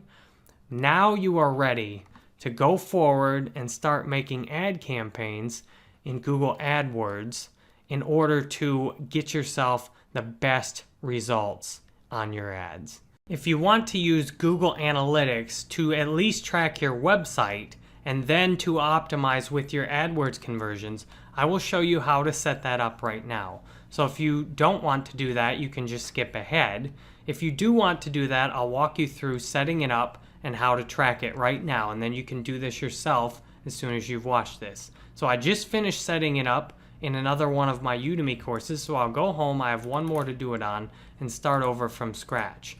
So what I have one Udemy course to put it in, but what I will show you will work no matter where you're trying to put the code. I'll show you alternate options to put the code in. So I'm going to go create a new account. So what I need to do, I started my Google Analytics account, which you go to google.com/analytics to create. I click on admin. I gotta make sure I'm in the right account. And then what I want to do is pick and add a new property in the account. So you can see my website's in a separate account, which is good. You want your accounts grouped by what you're doing. So if you have different products you're all tracking separately, like Udemy courses, you put them in a new property. Otherwise, if you don't have an account yet or you need a new account, you can create a new account. What I do, I create new property, and what I want to track is my email marketing without asking for an email course. So what I need for this is the actual URL to start with. So I copy this exactly, and I'll put the title in, email marketing, because I know it's a Udemy course. I don't need to put anything else in because these are all Udemy courses. So I put the actual URL in, I strip off the beginning of it, and I put HTTPS because that's what I want to track. So I've got the exact URL in this format. Then I pick an industry category. This doesn't matter too much. It'll only matter for comparisons. And then I pick my time zone. You definitely want to pick your time zone correctly. And then I click Get Tracking ID. This gives me my tracking ID now, and the tracking ID is ultimately what I need to implement the code. So what I do to put the code on a third-party website is take the tracking ID and go put it within my actual course here. So I go back over to my Udemy course, and all Udemy needs is that tracking ID in that format. So I hit save. So what I don't need to do now is do anything else. Now, if you're using WordPress, there's two easy ways to do this in WordPress. I use header and footer, and I also use Google Analytics by Yoast. Because I'm using the Yoast SEO plugin, all I do is download the Google Analytics by Yoast, and I put my tracking ID in the exact way I just showed you in the last with my Udemy course. It has a section where I put my tracking ID in, and then that's all I have to do with it. That makes things a lot easier. So I'll show you the dashboard on the Yoast Google Analytics. So I have my settings right here. So all I have to do is manually enter my UA code right here, and then it tracks it. Very easy to do. And that works on WordPress. This also works on WordPress. If you use the header and footer, then this allows you to insert code into the header and footer of your website. And it's just wordpress.org/plugin/header-footer. You download it and put that in your website, and then you can insert this code into the page you want to track. Now, if you're using anything besides what I just showed you, you either need just the UA ID or you need the tracking code, which contains the UA ID. So if you're using your own code, you just put this in there. If you're doing something like lead pages where it gives you a chance to put the code in there, you just put this code in there, or if it has an ID directly in there, you put that code in there. So between these two, that's where you are able to make the actual code segment. So now once you go back here to integrate this with AdWords, then you need AdWords linking. So you set up a new AdWords link, jerrybanfield.com AdWords. You put the all website data here, you link accounts, and now you've got the accounts linked. It can take a little while for Google AdWords to import all of your analytics accounts in, so you want to get those linked ahead of time if you're set on using Google Analytics. Then you can set up goal URLs, within your course, you can add a goal right here. So I'll click on add a goal to show you how I do it. And I put in a revenue action. I click on next step and I put enrollment in the description. It's a destination page, so then I put begins with. And now if you've created a previous goal, there's a nice little shortcut you can use.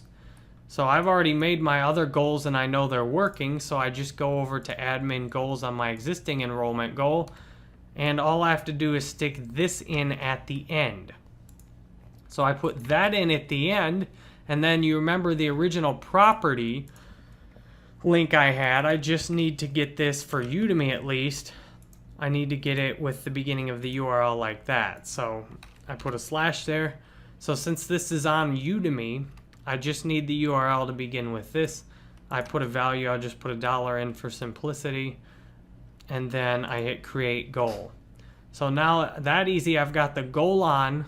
So eventually then I can import that into Google AdWords with my linked AdWords account. I can import that into a conversion itself. So now I've given you everything you need to get your conversion tracking set up. So I'm grateful you spent this time watching this, and I hope seeing how to get all of your conversion tracking set up in an ideal way will allow you to get started making ads tracking conversions. When you've completed all of the steps to get started with your conversion tracking and get all your AdWords accounts set up, you're probably now really excited to make your first campaign. What you are going to do after this is go ahead and make your next campaign using what I've shown you. Now, getting this started is really quick and easy because I don't know anything so far about what I'm going into. So that means I don't want to put a ton of time and effort into trying to figure it out before I have any data. This means what I want to start with is a quick, ultra simple campaign that allows me to advertise one of my new products to a very specific audience. So I'm going to try the one that's easiest to set up in terms of keywords. I can put one exact keyword on the ad. The idea is you don't want to put a bunch of work into making an ad campaign until you verify it's going to work a little bit. So what that means is I want to just make a campaign real fast and then see that my URL and everything gets approved. I figure it probably will, because I've done a lot of my Udemy courses before without much in the way of problems. However, especially advertising your own product for the first time, your own website, just do this real fast. It shouldn't take you more than 5 or 10 minutes. Make your ad campaign and sit and wait. I know at this point there's a temptation to try and dump a ton of time and energy. There's a temptation to try and do a ton of keyword research. You can't do it all right at once. But if you do a little bit all the time, you'll get something amazing. So let me show you how I make my first campaign here and what you can do to repeat it.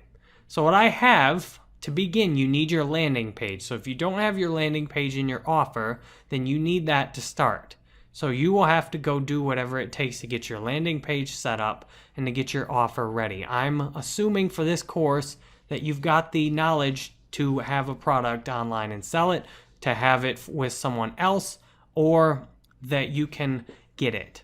So you'll need a landing page to send your Google AdWords traffic to. You'll want to be aware of the Google AdWords policies before you start, or otherwise you may have some problems getting your ads approved. So once you've got your Google landing page ready, then all you need to do is copy that link and click on the campaign right here. And what I want to start with is search network only, because display network ads often don't work very well, although they do get cheap website clicks usually. What I want to start with is search network only so I can do a very specific type of campaign.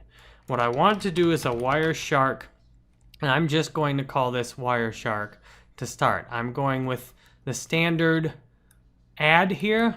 I'm going on all devices by default, but what I will do is lower my bid on mobile devices because it doesn't seem the mobile conversion is very well, and that's simple to do. So now I just use the settings it gives me. United States and Canada is good. English is good. I will use the bid strategy Again, I'll do a basic bid. I'll let AdWords just do it. Again, this is a very first getting started campaign. I don't want to waste much time and energy figuring out how to do it. I just want to make sure it gets approved. I can then put more work in based on what I see.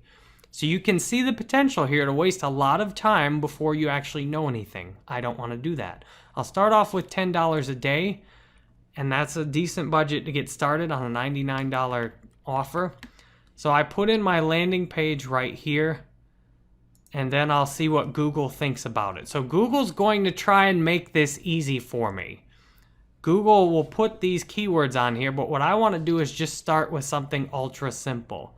And I'm not even going to change any of the names right now. I'm just going to keep this ultra simple. I'm putting in just Wireshark. And you'll notice I'm actually going against what Google says to do.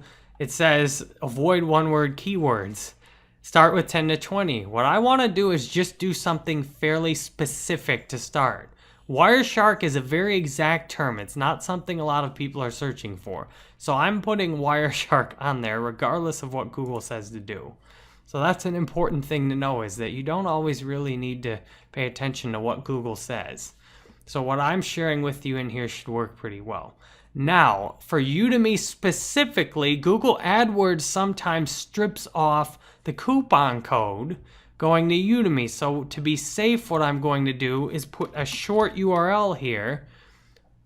And that way I am less concerned that Google will strip my coupon code off. Because if I don't have this coupon code, the person's going to have to pay full price for the course, and then they're not going to be happy with that. So I just put my destination URL in. That's where the person will actually land.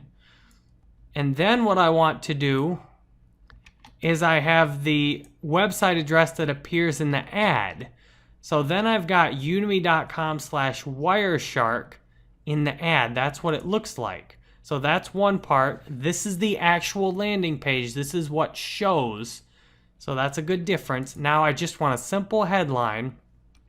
And I often can pull straight from my course if needed. So I can take this complete Wireshark course, and that actually fits in here. So I just keep it ultra simple for the first ad. And now I put, I just take a look over here, and I will actually write the ad and then talk with you about how I wrote it, so you don't have to sit here as I go and while I try and write the ad. So I'm looking at my course, and I want to pull some of the key value points into the ad. So I'll write it and then talk with you about how I wrote it. What I did here now, I went and wrote my ad, and I just asked a question, because questions tend to get good engagement. So it's complete Wireshark course. And I could even start with Wireshark complete course. But the thing is, I just want to make one simple ad to get started. See what Google says about my ad and then go from there. So complete Wireshark course, it matches my course title. And then I have a question, want to learn Wireshark? Because I don't need anyone to click this ad if they don't want to learn Wireshark. And then I have a clear call to action. Use this 6-hour HD video course to learn fast. And I like exclamation points, but Google's not big into exclamation points. So that's a very simple ad. I click save, and there. Now I have one ad. And what I can do is very quickly copy this ad and edit it. So it's nice to have at least 2 ads in here. So now I have Wireshark complete course. And I can quickly save that. So now I've got 2 ads, and I'll make one more ad. And then I will put this in the question mark. I will put that in there instead, want to learn Wireshark. And I'll make some slight adjustments here. So now I've made some slight changes to it. So now I have 3 different ads that are all basically the same. Again, not very much work. And all I do now is click save and finish. Incredibly simple. Very little effort I put into it. And what I want to make sure at this point is that my ad URL gets approved. I want to make sure my ads and my ad URLs get approved. So these all say eligible, that's good. But what I ultimately need to do is wait. And I know you might hate waiting, But if you want to do good with AdWords, it takes a little bit of effort every day. I know when I started, I wanted to just pour energy into it all in one day. If you'll do it like I'm showing you, and just go through immediately after this, take 5-10 minutes to make your first campaign, and then come back tomorrow. That's what I'm going to do. I'm going to come back tomorrow after making this, look at it, and then show you what I think as I continue. I will show you exactly what I'm doing for my own AdWords account to help you see exactly how I go from having nothing to having conversions. So thank you for watching this, and I hope this has been inspirational and that you're ready to create your next campaign now. The key to making exceptional AdWords campaign is how you continue to follow up, analyze, and create new campaigns, ad sets, keywords, and ads based on what your data shows you. So here's a day later after I created the first Wireshark campaign. So if you've created your campaign and you've taken a day to wait for the data, here's what you can do with the data you've got. Now, based on how the data comes out, then you will sit and make different campaigns, different ad sets, different keywords, different ads based on what you see the data saying. What I'm showing you is generally what you'll want to do anyway, no matter what the data says, unless you've already cleaned up on conversions on your very first ad set. Now, if you've done that, congratulations. The odds of doing that are really low. As you can see, I've got a couple of clicks yesterday. The click-through rate's not that great, the average position, but as we talked about, the only thing that really matters here is this 0 cost per conversion. That means it's not working. Now, I've got a $99 offer here, and I've only spent $2.48 in ad spend. And that's yesterday. If I take a look at today, I'll see I've got a click for $1.91 today, and the click-through rate's even lower. So what you'll notice, if I put it on this week, then I can see everything all together. What you'll notice here is I don't have enough data yet to see exactly what I'm working with. Well, what I do know, starting with what I do know helps me a lot. So the first thing I know my ad got approved, I know people will click on it, and that gives me a lot of important things I can do stuff with. Now I can go on creating new ad sets. I can go on making new ads. I can try from here. If my ad would have got rejected or my landing page would have got rejected, then I would know I need to try something else. But since I've got this approved, I know I can go forward from here. So that's the main thing you want to learn on the second day of doing your Google ads is, did your ad get approved? Did any actual clicks come through? And did you get any conversions? Now, more than likely you didn't get conversions. That's okay. And what you're going to see as I'm doing this for real with myself, it tends to be hard to get conversions right away. And that's okay. So if you get anything out of this lecture, take those little wins you've got already and then build on them. So what I know, I can click on my campaign here. I go to my ads, and I can see that I've got little wins already. And an interesting thing is this one ad has actually got all the clicks. Google hasn't even tried to serve these other ads that much. But again, if I'm not getting conversions, it doesn't really matter about all these other stats too much. So what I want to do now, I've got 1,000 impressions. That's not a whole lot of impressions, considering the cost per click and the bid's decently low. That probably means I don't have a whole lot more depth I can go into with the keywords. What you don't want to do is waste a whole bunch of time trying to get niche keywords where there's not enough search traffic. However, given my low click-through rate and my impressions, I probably want to try some more niche keywords. I probably want to do more than a one-word keyword. So here's how I'm going to do that. The next thing you'll often do is go into the tools and take a look at the keyword planner. So that's one thing I can do right now. There's actually an easier thing I can do immediately. What you want to do is immediately start replicating some of what you've done. So what I want to do actually is test this worldwide. I want to see how the worldwide clicks are. So what I've done is copy this campaign and I'm going to paste it. And now what I want to see is what my worldwide clicks look like versus just US and Canada. I know there's a lot of other countries based on my data on existing sales that I can make sales on. So what I want to do is try this Wireshark Global and then make this a Wireshark US Canada. So I'll have the same campaign, even though it hasn't done anything great so far. All I'm going to do is just test out my worldwide versus not worldwide. And what I want to do now is exclude the US and Canada because I don't want to have overlap. So I've got the same campaign set up, but now this is worldwide. So I can see the difference in cost per click. I can see if the Wireshark ads work better in different locations.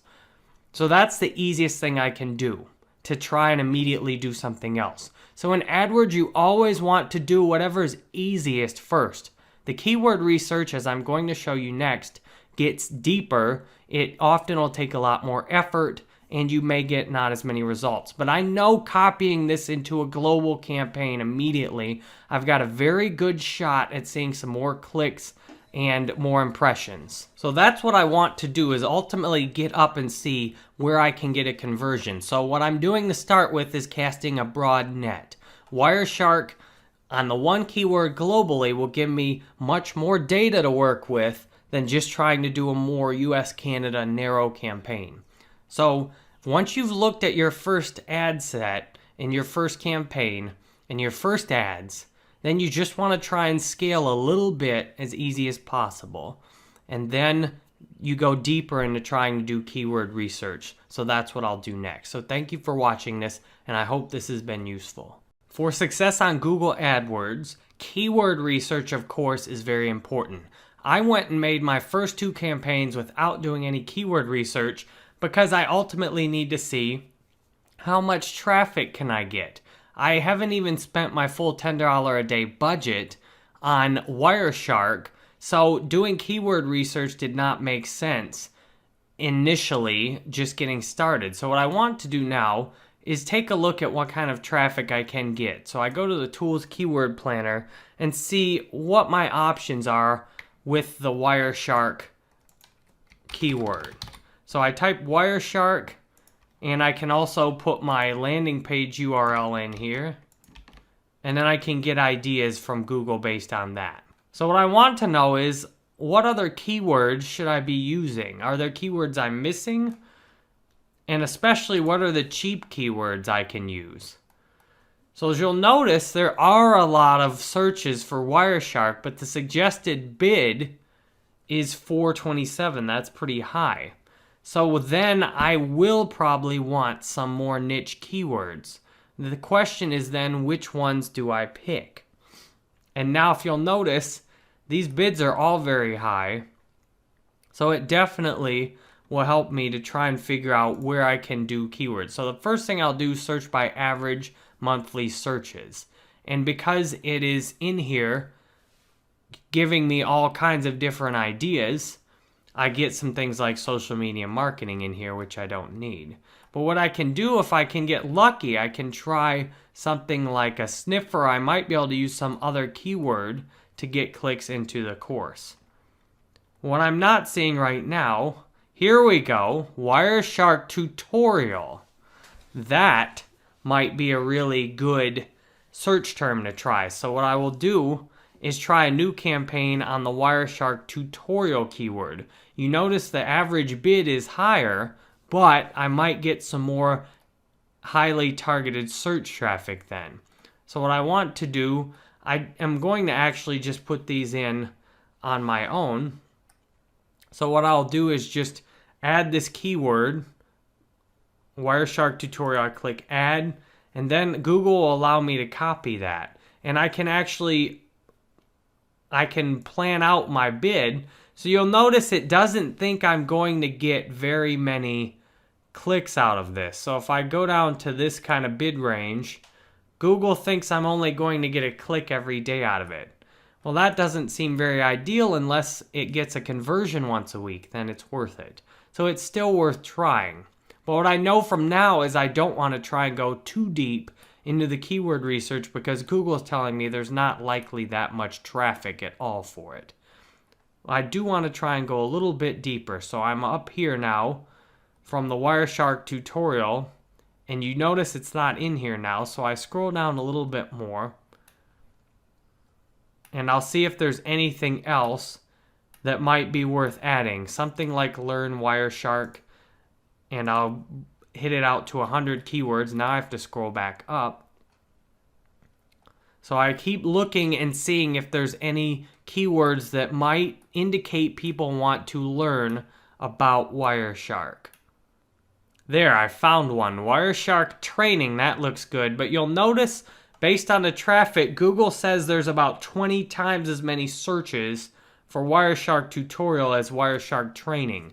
So that's also a good thing to know. But putting that in there, Google thinks I'm likely to get some more clicks.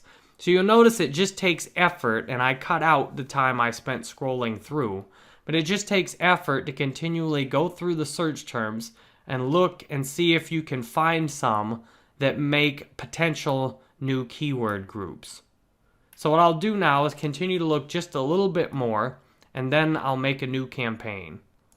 I've looked through now 400 different keywords, and I've only found 4. So what I want to do now, I'll just copy these to clipboard. And what I want is to try a new campaign using these keywords. So what I can do now is I could make one straight from Google. And so I'll actually try doing that. I'll click Review Forecasts. And now what I can do is I click on Add Group.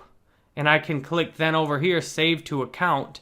I can create a new campaign, or I can add to existing campaign. So the easiest thing to do, and I always advocate doing the easiest thing, for now I'm just going to start by adding these to an existing campaign. And what I'll do is add a new ad group. This will allow me to continue running the campaign I am now with 2 different ad groups. The advantage of doing this is then I don't have to use up a new campaign and more budget. Because I'm not using my existing budget up now, it's nicer to just add this as a new ad group to an existing campaign. So I put in my default bid, and I'll put in $3 default bid, and I'll hit save. And now what Google will do is put those into the new ad group, and I hit close. And now what I can do is do it for the global one also. So I'll do the same thing for the global, and I'll save it to that.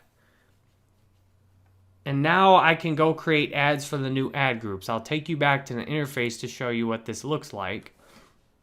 So I saved a new ad group, but it doesn't have any keywords in it. So I'll click on the US Canada one first, and you'll notice then it has this new ad set I made in it here. So I can click on settings, and then it has it by ad group bid. So I can click on this to change it to Wireshark tutorial. To let myself know it's on new keywords, I click here, and now you'll see I have these new keywords on it, and these are all pending approval. But I don't have to worry about approval too much because I already went through and got the other one approved. And now I can take a look at all of the ad set, and you'll notice I have no ads in it. So what I need to do now is make a new ad for this specific ad set. So what I need is my landing page URL from here. I put that in, and I delete the beginning of it. And then I put this in the display URL.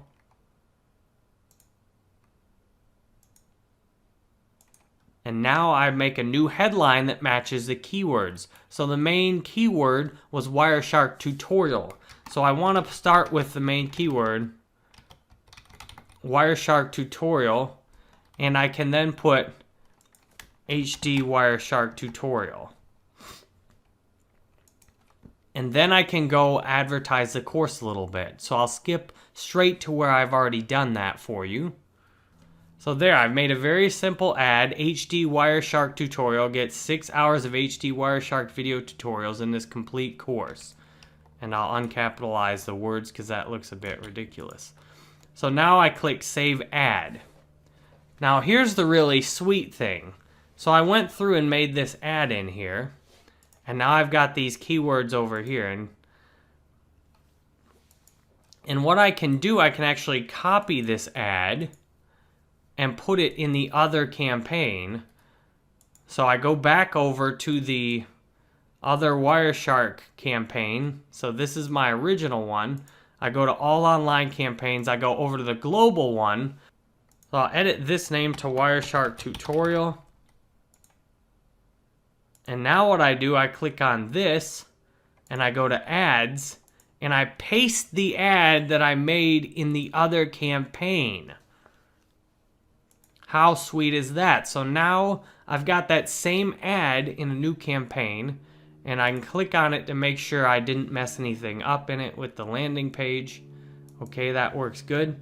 So now I've got this same ad in the global campaign. I don't have to do the work twice to make my ad. So that's really nice. So what I have the option to do is go through and make different ad sets and then put the ads in one without having to do the work twice. So now with just one ad, I definitely want to go through and copy this and make slight changes to it. And so I can easily put Wireshark video tutorials and I can change the different title up. So that's an easy change. Wireshark video tutorials, and I can copy and edit this Wireshark video tutorial.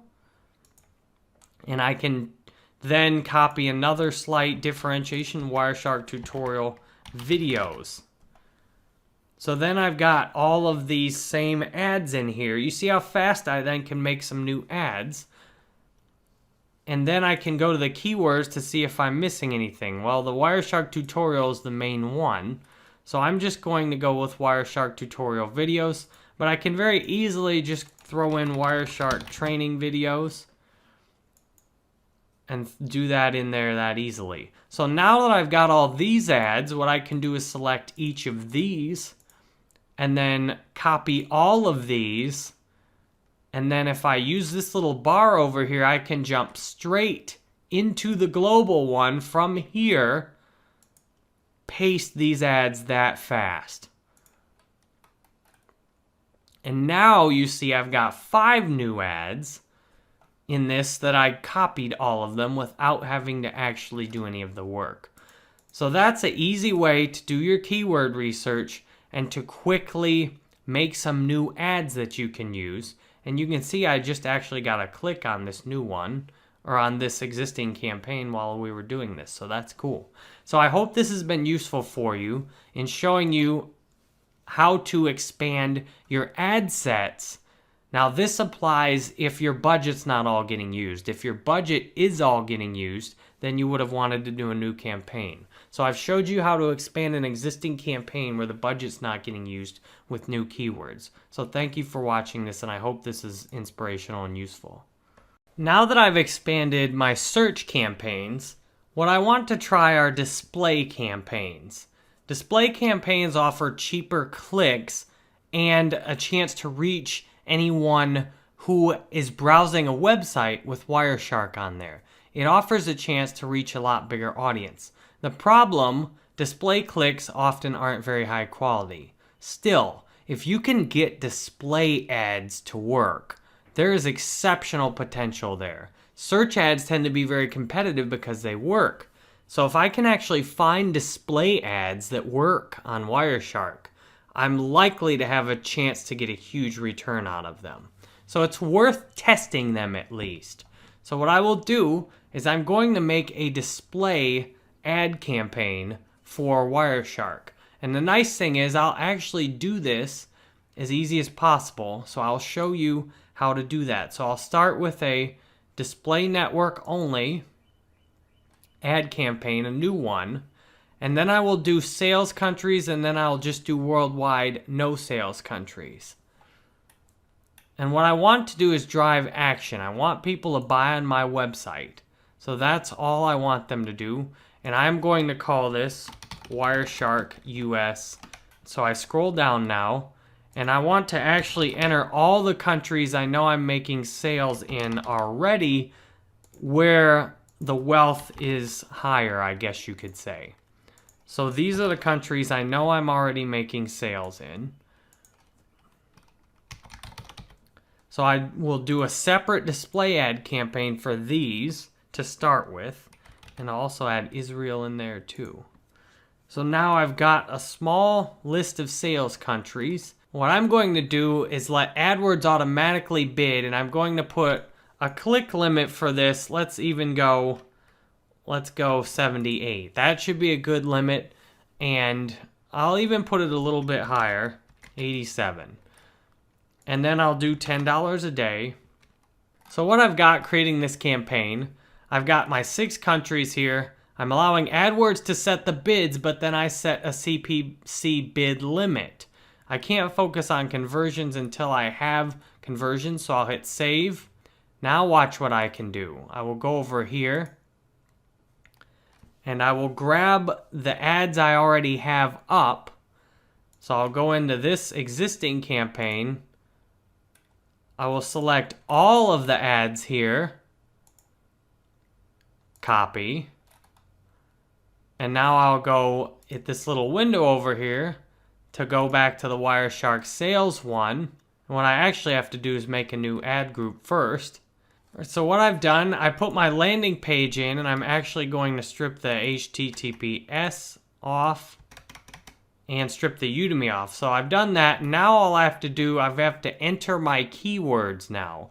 So Wireshark automatically comes up on the keywords.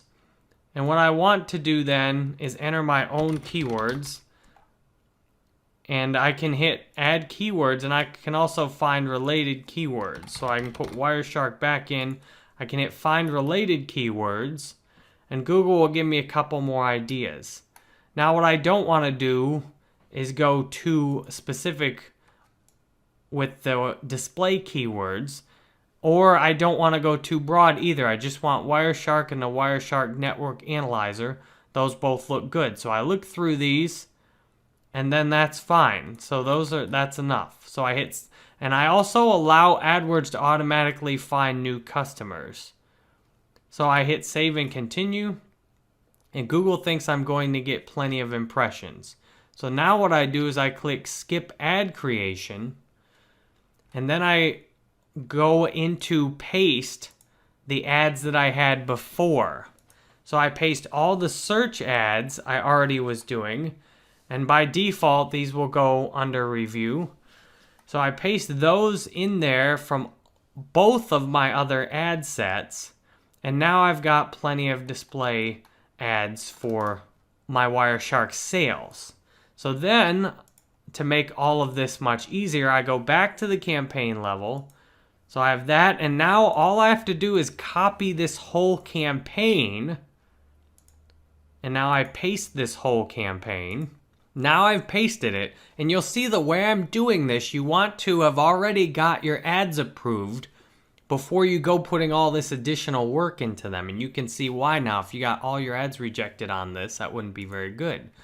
Now I edit this to global sales, and all I have to do to change this is go in and change the country targeting. So I'm actually going to do the opposite. I will remove all. I'm going to allow it to target all countries, and then I'm going to exclude the countries I put in the last one, because I want to be seeing the difference. So I want to see what the rest of the world versus what the countries I targeted before. So this should allow me to get a lot cheaper clicks, but the question is, can I actually make sales in this one versus the other one? So I now hit save, and I've excluded those, so it targets everything except those. And now what I can do is lower the average CPC. I want to put this thing down to like 6 or maybe even 9 cents. I want to have a lot lower bids on this one. That way I can see if I can get some cheap global clicks. So now the best part is if I go into the global sales one and I take a look, I've already got all of my ads there that I made and copied.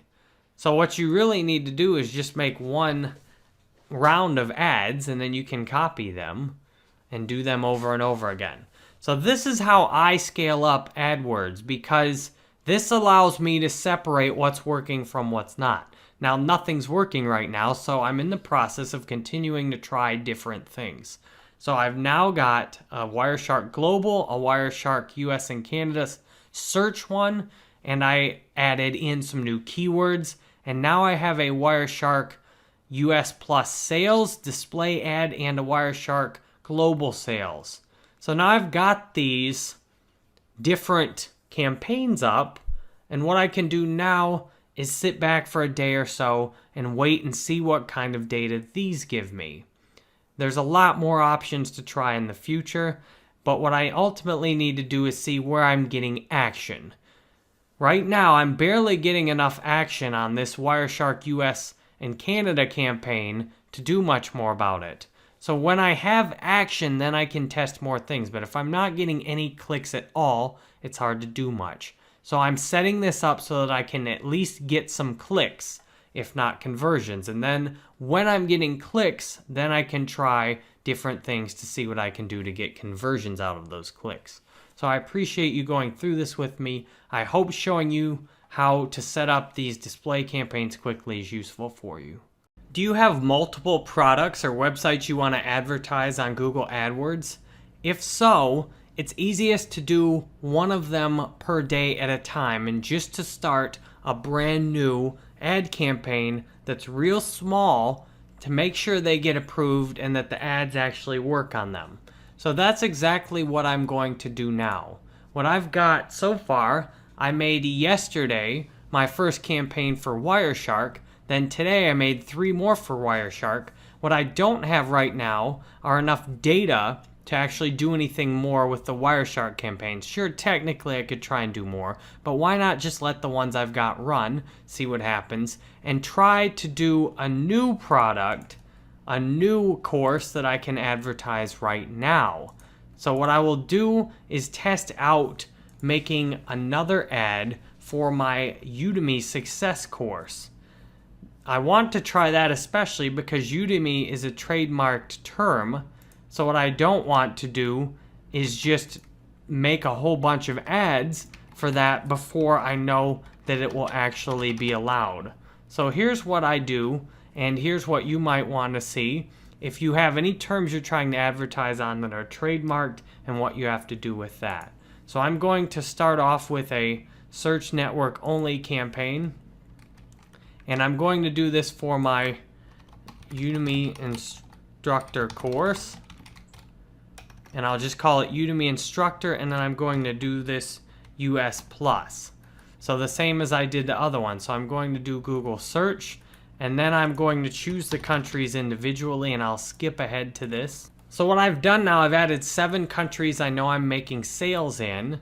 So that's plenty in terms of countries. So I've got New Zealand, Israel, UK, Australia, Ireland, Canada, and the US. That's enough.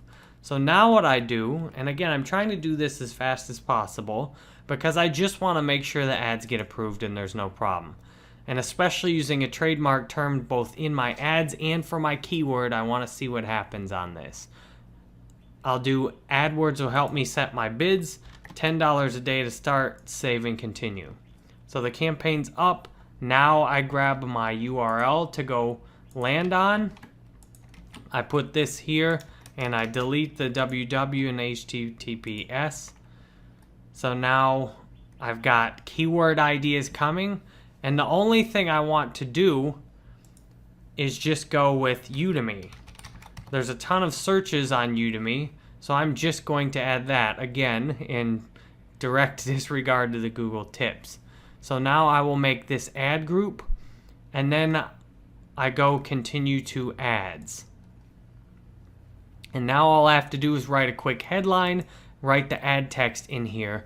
So what I'll do is do this real quick and then skip ahead and start talking with you again. What you can see now, I have the ad set up. I have the destination URL. I have the Teach Online on Udemy as my headline. I've got the short URL that will appear on the ad, and then I've got a quick little sales pitch for it. So that's fine. So all I do now is hit save, and then I've got every part of the ad done. Now I can quickly copy a new ad to make a little bit of diversity. So I will quickly copy and change a couple of small things up to give Google a few options for this ad and to see if there are any variations of the ad that do get approved or don't get approved. So now I've tried a slightly different ad. I'm getting very generic Udemy search traffic, so this will be people just hearing about Udemy. So I try a couple of variations. I don't want to put too much work into doing this beforehand. So what I want to do is do things like copy this and then just change the title. So I can teach on Udemy full time, and then all I have to do is copy this exact ad too, and then I can mix and match the titles on them. So teach on Udemy full time in this one, and then I can swap that out with this title. And I can do the opposite on this one. I can take this title then and swap that out on this one. So now I've got 4 unique ads, and that allows me to then save and finish this campaign. And now what I want to do, I just want to know right now if my keywords can get approved. Because I have a trademarked keyword that may or may not get past review. So what I want to find out is, can I actually get this past review? I think it should be fine, but all I have to do now, I've went and made this new campaign.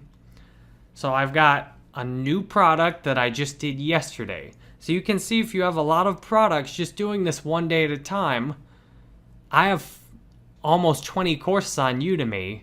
It's good for me to just do a little bit every day because you see I need data, and I'm going to continually be adding all these new campaigns together all the time. So what I want is to ultimately learn what tends to work among all the campaigns. I want to ultimately get a campaign up for all my courses and finally zoom in on exactly which course sells. Out of the 20 courses I have, more than likely I will only be able to sell 1 to 5 of them on Google AdWords. So I want to make ads for different courses, because if you noticed anything from seeing Rob's ads, he very easily, that campaign I put up worked for him immediately. Often you can have certain products, certain keywords, certain things you can put up that will work almost immediately with no effort. So after putting about 4 of these in for one product, I want to get into doing the next product at the same time. So as I continue to do this, you'll be amazed at how quickly I start building up a budget in AdWords and what I learn along the way. So I hope you're working with me doing this. I hope you are launching multiple versions of your campaigns, or you're planning for this in the future. So thank you for watching this, and I hope this has been useful for you in getting really good at Google AdWords. What do you think of these AdWords campaigns? There are 5 new campaigns here to display, 3 search network, 4 for the Wireshark product, and 1 for the Udemy product. What do you think of these? Do you think these click-through on this one looks good? Is that exciting? That it's in the sales countries and it's only 53 cents per click? The average position on most is high? This goes back to what I said about the conversion data. There are no conversions here. Right now, I have nothing. This is all 0. There are some places to be excited about. This click-through rate with the low cost per click shows that I've got a really good potential right here, but I might have really good potential on this US display network campaign. Without conversions, I don't know anything. It doesn't matter what all these are. See, I could go in and show you in the keywords. Ooh, look, on the Udemy search keyword, I have an 8 out of 10 quality score. Ooh, that's so good. It doesn't matter without conversion rate. I could be pulling sales out of a 2 keyword score if it was getting actual conversions. So then this leads me to the question, well, what does that mean for my conversions and what can I do about it? What can I do about it? And I'm doing this so that you can go through these same thought processes in your head when you're looking at your campaigns, because it's easy enough to train people on the technical details of what to do in Google AdWords. If I can train you on these thought processes, this will be fantastically valuable for you. So at this point, I could start blaming things. Well, Udemy's landing page. Well, I could easily start trying to blame all these other parties. Google AdWords, your traffic's crap. There's lots of ways I could go that would be negative right here because I've spent $77, no conversions. That's just a warm-up. So here's what we're doing now. I am thinking positive. I see good opportunities, and at the same time, I see a need to do better myself. I need to make a better offer. And this is almost never something I see either. What if it's the offer that's not converting? So let me show you what I mean by that. So on these display network campaigns, what if it's the offer? So I go through, this is my offer. I click on this. This is what I'm offering right here. A $99 coupon to a course, 50% off. I'm trying to sell a $100 product when I don't know anything about the audience on Google AdWords. Same thing, let's go to my Udemy course. And in working with clients, this is the exact thing I've noticed too. Well, let's not even talk about the offer. The offer is usually the problem. And I say the offer as in the product, the landing page. $99 I'm trying to sell right here. The problem with this is I need conversions. That's all I need right now are conversions. So if I have a $99 offer, what is not happening? People aren't buying it, so I don't have any conversions, so I don't know what's really working and what's not working. So at this point, I've had a lot of clients say, well, it's the AdWords traffic. Well, you need to make some more ads. Well, it's this. Well, optimize the landing page. You might be thinking that, and I'm sharing this with you to help get to know yourself and what you're doing. So here's where my thought comes in. This is where my drive to succeed and my willingness to do whatever it takes comes in. How about this offer? What if I just put the course out there for free? What if I just do it totally free? How about that? Then I can strip the whole element of price completely out of the equation. So these 4 Wireshark campaigns now, which have collectively spent 37 plus this, most of the budget. What if I try this on a free offer? Because I know my free offers convert. On my instructor profile, I can see that 30,000+ of my students originally came in on free offers. I know those convert really well. So why screw around with this $99 offer?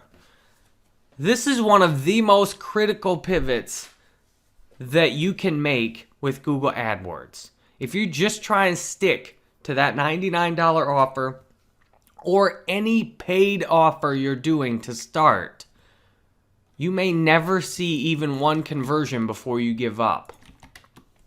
If you put in a free offer, and not just a crappy free offer for a squeeze page or something like that, your very best free offer. I mean, if you have a product, offer to just give it to someone. Ship it to them free, everything. Your very best free offer. An offer you couldn't stand to just give out all the time. And one you certainly won't continue to pay for forever. So this is what I'm going to do. I'm going to switch to this free offer because what I need to know is where are my conversions. If I strip the element of price out, that will be a very powerful way for me to locate my conversions. What I need are conversions right here. Because with this free offer, I will be able to tell if these display network campaigns really work or not. They're getting low-cost clicks. You'll notice $1.57 for a search click. In the same countries, it's 34 cents for a display click. $1.29 for a global click, 5 cents for a display global click. What I need to know is what actually produces conversions. So I've got the ads are acceptable right now. They may not be perfect. The click-through may not be great to start with. What I need to know is where are my conversions? So I'm going to do this free Wireshark offer, and I'm actually going to make all of my offers free to start with from now on. So this is a gigantic pivot, and this you might look at as awfully risky. Like, wow, you're just going to spend this money on AdWords to give your product away. You can't possibly have a positive ROI on that. In the short term, yes, you're right. I can't make money off that to start with. Once I have these conversions, then I know where I can sell my product. Because if people will take it for free, then I can probably try and sell it to them also. If they won't take it for free, I cannot sell it to them. I cannot sell someone something they will not take for free. So that's what I need to know first is it worth something free? Is the traffic good enough to convert free traffic, especially on these display ads? So thank you very much for watching this. What I'm going to do next is show how to quickly switch the existing campaigns I have over into free offers very seamlessly and painlessly, because I don't want to suffer through trying to do all this work the hard way. I just want to very quickly switch all of these into free offers. So that's what I'm going to do.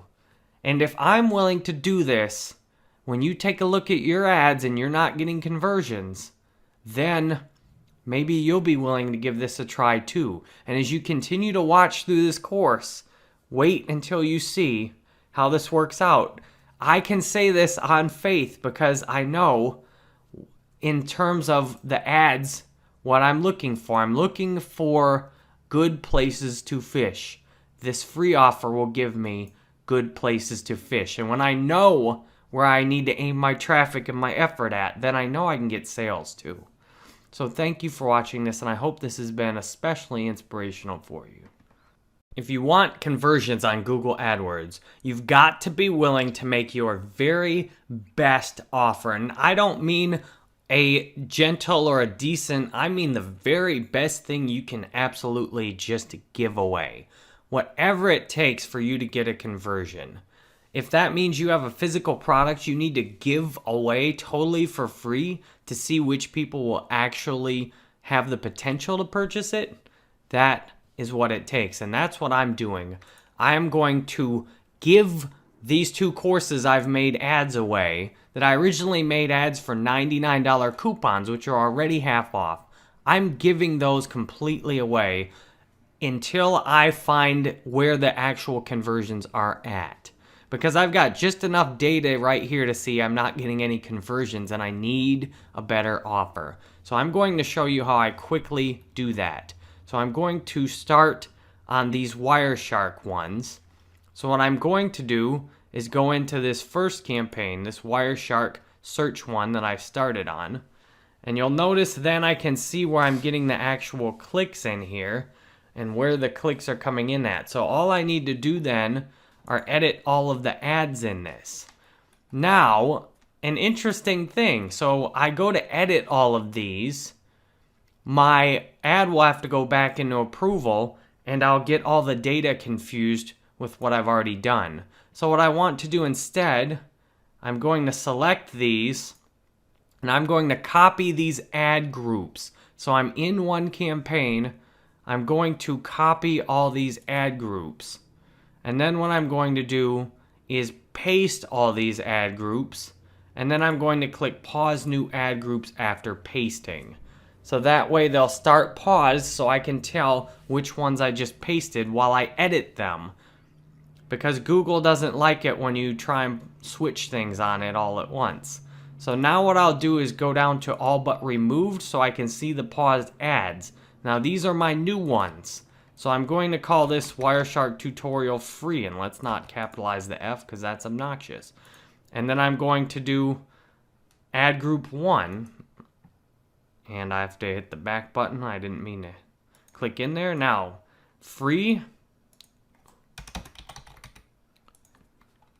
Now what I do is I want to go in and edit the actual ads that aren't yet approved for the new URL.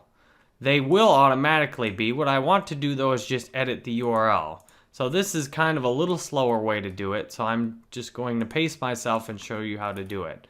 So now I've selected all of the individual ads from the paused ad group. So what I'm going to do is edit all of them at once. So I go to edit, and what I can do is try this, change URL options. And no, I don't actually want to do that. Just kidding, Google. What I want to do is edit the actual ad. So I will go again, I click edit, change text ads. And now this will change all of the ads. So all I really need to do is put this new little code in here, and I'll just copy it straight like this. So I put this in the final URL. It doesn't actually change anything about the rest of the ad.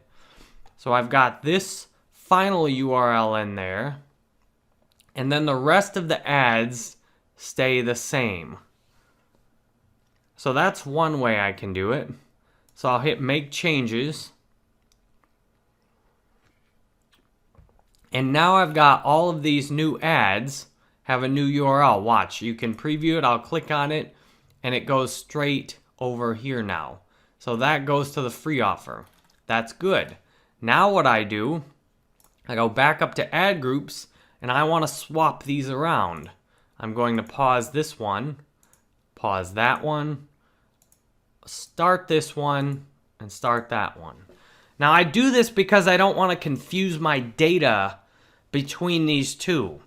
So you can see on these, I've got data already showing what I've spent, and I don't want to confuse the data. And I have not made any changes to the ads yet. I've not changed the keywords yet because I've done enough with that prior to having conversions.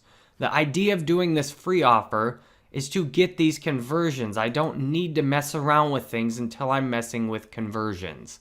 So once I see what actually converts, then I'll put more work into it. So now I'm going to go through and do this same thing, except I can speed this up a little bit more now. Watch this. And normally something you should never say, by the way. So I click off of those ones I paused. I don't need to copy those, and I click off the free ones I've already done. So now that's 1, 2, 3, 4, 5 ad groups I've got, and one of these is on the Udemy instructor. So I'm going to hit copy, and now I go to paste. And that's why I said you should never do watch this. So you can see the way I tried to do that. You can't do it all at once if they're in different ads campaigns, because Google doesn't want you to get everything confused. So sometimes showing you what you cannot do is valuable so that you can just see how to do it right from the start. So I go into this individual ad campaign and do the same thing I just did. So I go in and paste and pause the new ad campaigns and switch the URL really quickly in these. And I edit them also to free. So if you want to really see how to do this, I'm going to actually do it and not just skip ahead, because this is a very valuable skill you can get, is changing up all of these quickly. So you notice I'm just in the ad group. Well, I want to do all the ads in the campaign at once. So I can go manually click these really fast, and I'll show you how to do it right the first time, this time, instead of trying to hit other things. So I've selected all those. I go straight up to change text ads. I go straight in to paste the URL right there, and I hit make changes. So you can see when you do this a bit more how fast it is. So add groups, pause, pause, start, start. That's 2 of the ad groups done really quickly. And you notice I'm not putting the word free in any of the ads either. I don't want to artificially boost my conversions because people know it's a free offer. I want them to have the exact kind of ads they'll deal with that I could use to actually sell the course. But then I want to just see the data that I get out of having it free. So that's a very important point to make with this. You don't want to throw keywords in like free to try and artificially boost your settings. So now these display ads, there's only one ad group there, so this is real quick to just copy and paste. And then the other one has the same new thing. And I don't actually need to even pause the new ads when I run them. That just is helpful when I have more than one. So all I can do now, I can just pause the one I already had running, and I can just put ad group 1 free, and then I can go do it the opposite way. I can just select all of the ones that are not paused and then change them, because the display ads have to go under review. So the display ads go under review. So then I just select all of these, and then I go edit the actual URL, change text ads. Put the new URL in here, make changes. So that's another way to do it. So the display ads will technically stop running for a little while, and that's okay. I just want to get this free offer in and see what happens. So that's 3 out of 5 I've changed. So let's go do this last display one, the Wireshark Global, and then I can quickly copy it and then paste it. And I can do the same thing on this one.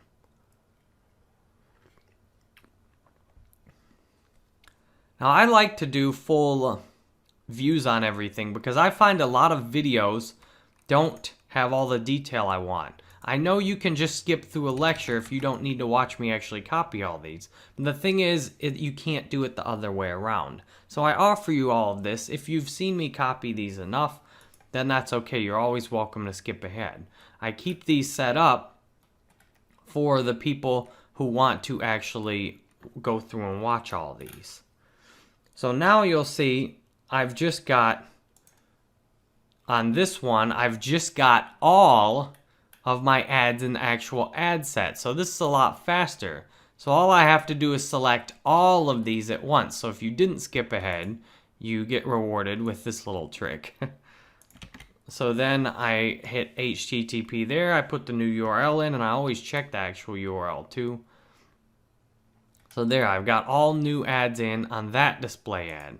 So if I go up to the top and hit ad groups, you can see ad group 1 free is now alive and well. Now that's all the Wireshark ones converted to free using the existing settings. Now let's convert this one to free. Same thing. Copy it and paste it. And I'll do the same fast way I just did with you, so that all I have to do is just select all of the ads at once and quickly edit the text in them. That's a lot faster. So I go to pause, and then I call this free.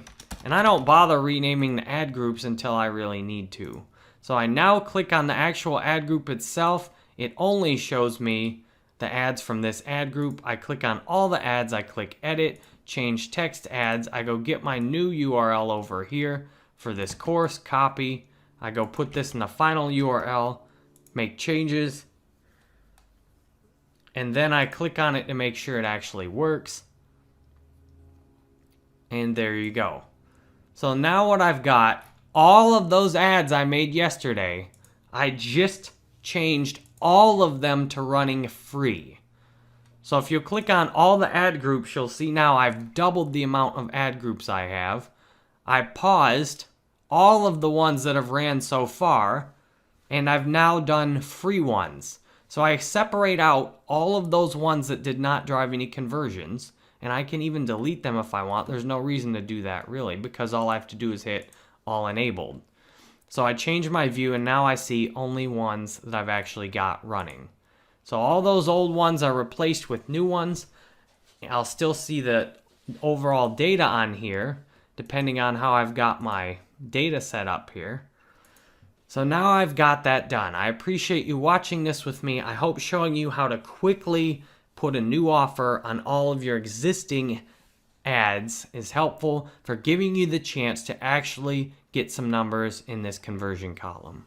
If you want to successfully scale your campaigns and you've figured out what your best offer is, then what I'm going to do, and if you're following along with me, what you can do too, is scale all of your future campaigns starting with free offers. That will allow you to immediately see for a low cost where conversions are. What I mean by this is that I'm going to make now the Udemy instructor campaigns the same as I did for the Wireshark ones, except I'm going to start with the free offer instead of trying to do any sales to begin. And what I'm going to do indefinitely for the rest of all the courses is start with the free offer and then work my way up into sales. So I'm not going to make any more Wireshark campaigns until I've got conversions, 4 different ones when you've got 2 display network and then 2 search, and those are split on location. That's plenty to get started with. And you don't want to waste all of your budget before you start finding what works. So this is how I'm scaling it up. I'm going to split these again based on location, and then I'm going to try a couple of display ad campaigns. Display ads are very powerful, and with the free offer, I can rule them out. Display ads often don't work. What I want to do is just confirm that they're not going to work. I want to make sure I'm right that they won't work, rather than miss the opportunity to get conversions out of display ads. More importantly, I can see what my cost per conversion is, so I can figure out, even on the free offer, what price I can afford to offer my product for. So going forward, I'm going to make these new ads with only free offers on this and all the rest of my getting started ad campaigns. And what I hope you can see by this point is the sheer amount of consistent daily effort that goes into getting this right. I imagine I will have made hundreds of campaigns before I have a few that are consistently producing positive sales. But what I don't need to do is make hundreds of campaigns before I have some conversions, because I'm going to use a free offer.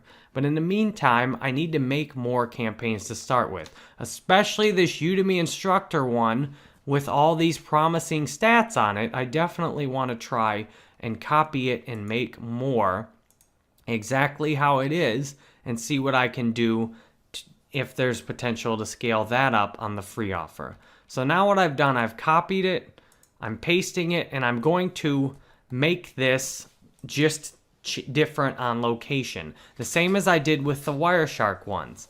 The difference is Google will also put the old one in the background. So as you'll see, I'll edit the name on this first, Udemy Instructor Global.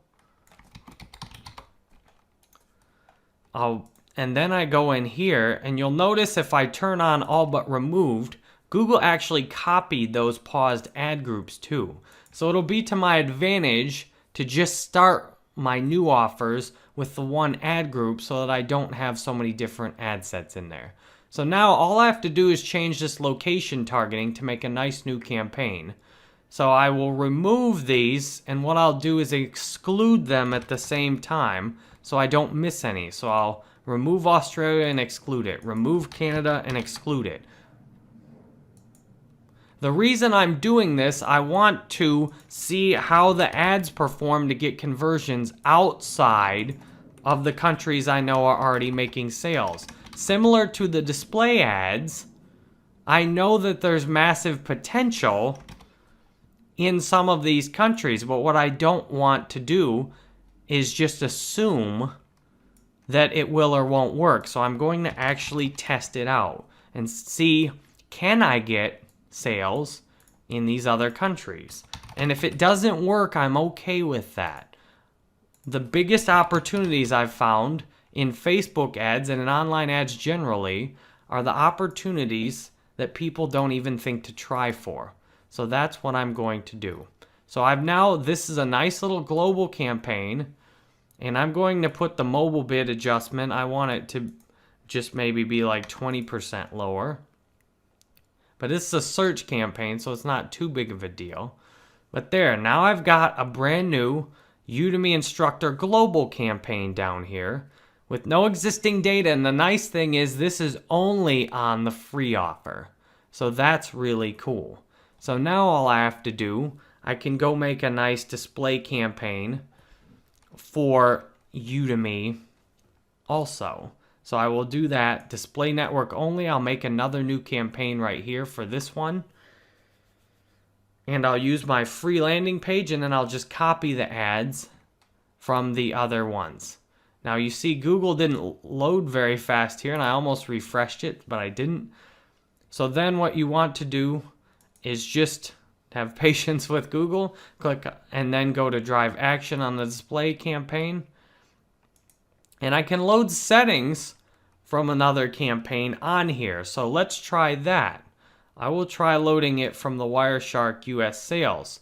The problem is then it will wipe out my other one. So I'll just try and do that and see, look how much faster that was. I just loaded settings from the Wireshark US sales one that put all these countries in here without me having to do that. It automatically puts my bid in here and everything. A lot easier than trying to do it manually. So now I go to save and continue. And I'm able to do that because I have not made any other. This is just the campaign settings level. And so what I do need to do is put a new campaign on here. So Udemy Instructor US Plus. And now I go back down to save and continue.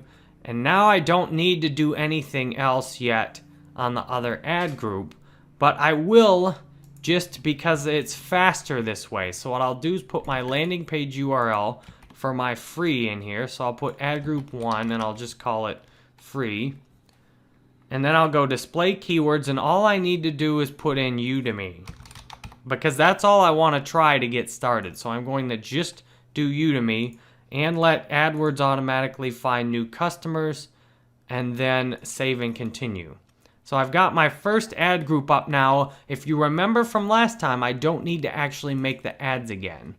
All I have to do is skip ad creation and then go up here and copy it from my other campaign. So I go back to all online campaigns and grab the US Instructor Plus from this one. And again, I'm not doing any optimization yet. I'm not putting any effort into making the ads better. I just want to see which can actually get conversions right now. So I'll copy these existing ads. And you note it helps to use only your active ads so you don't accidentally do something like copy the last version of the ads you made. So you can always click the ad to confirm it. So now what I do, I go back to my campaigns. I go back over to the Udemy Instructor US Plus on the display network. I go into ad group, and now I can go in and paste these ads that I already made before that are set up correctly. So now I hit paste, and now I've got all my ads in there already. So it's really easy to do. So the beauty of this is now all I have to do is go through and copy this display network campaign. Copy, paste. I copy this, and all I have to do is edit the countries. So you can get the value out of doing these things quickly, but you can only get the value out of it if you've got conversion tracking. Because trying to do all this split testing and not getting any conversions doesn't help. As you can see above, I've got a bunch of clicks, and it doesn't help if I'm not getting conversions. So now with this free offer, I should have the chance to at least track 1 or 2 conversions and see what happens. So another way, if you'll notice, I could have loaded this from an existing campaign instead of copying it. But it's so much easier to just copy it and then put these countries in right here. because then I don't have to go through and make all the ads manually. It's just a lot easier that way. And I guess I don't want to exclude Ireland here because I didn't do it in that. So I've tested a little bit difference between the two of having Ireland in and not having Ireland in. Again, these are just the first few campaigns, so it's okay. You want to get something done more than have it done perfectly. You just want to get something done, have it done, and then start getting conversions and optimize from there. So that's what I did. Now I've got that Udemy one copied out. There. Now I have 8 campaigns instead of 4. Now I have all free offers instead of any paid ones. So yes, I cannot make any money directly from what I'm doing, although I can email market to the free students, which is still valuable. Still, what I need are conversions here. So I'm hoping these free offers will put some conversions in this column, and then I can start looking at what actually converts instead of just trying to guess at it. So I appreciate you watching this. I hope you can see how fast you can get going with Google AdWords and what opportunities you have to really zoom in on doing what works if you'll stick to just conversions and mostly ignore all the rest of this data. So thank you for watching, and I hope you've liked this. Once you've made your first several campaigns split tested on different products, you'll probably want to continue trying with yet another offer. So for me, what I want to try next is my SEO course. So there's a few unique things to learn from this new campaign I'm making with you. First, I'm starting this course off free. So I'm not even going to try like I did on these last two for sales. I'm going to start it off free. And second, I started both of these last ones off with one-word searches. Now, if we take a look at the keyword planner, I'm going to use this beforehand on this one because there's not quite an obvious search term I can use on this one. So if I take a look and say put in SEO, now then this is not going to just be a one-word keyword I want to throw something down on. So if you look at 550,000 monthly searches, way too much to just try and drop a one-word keyword search on. We definitely don't want to do that. And it's interesting, you can see the actual big term in this now is SEM, search engine marketing. So that's worth keeping in mind for me for the future. So here's more of what I want to try to start with. SEO tutorial, SEO tips. Now you'll note the tutorial is the lowest cost one. So what I want to do are find these lower cost keywords in here and just give them a try instead of trying to do something like just do the one word SEM or search engine optimization or something like that. So I've got SEO tutorial in here. This looks promising. And I will scroll down here. There's SEO training. Now that's a lot more expensive.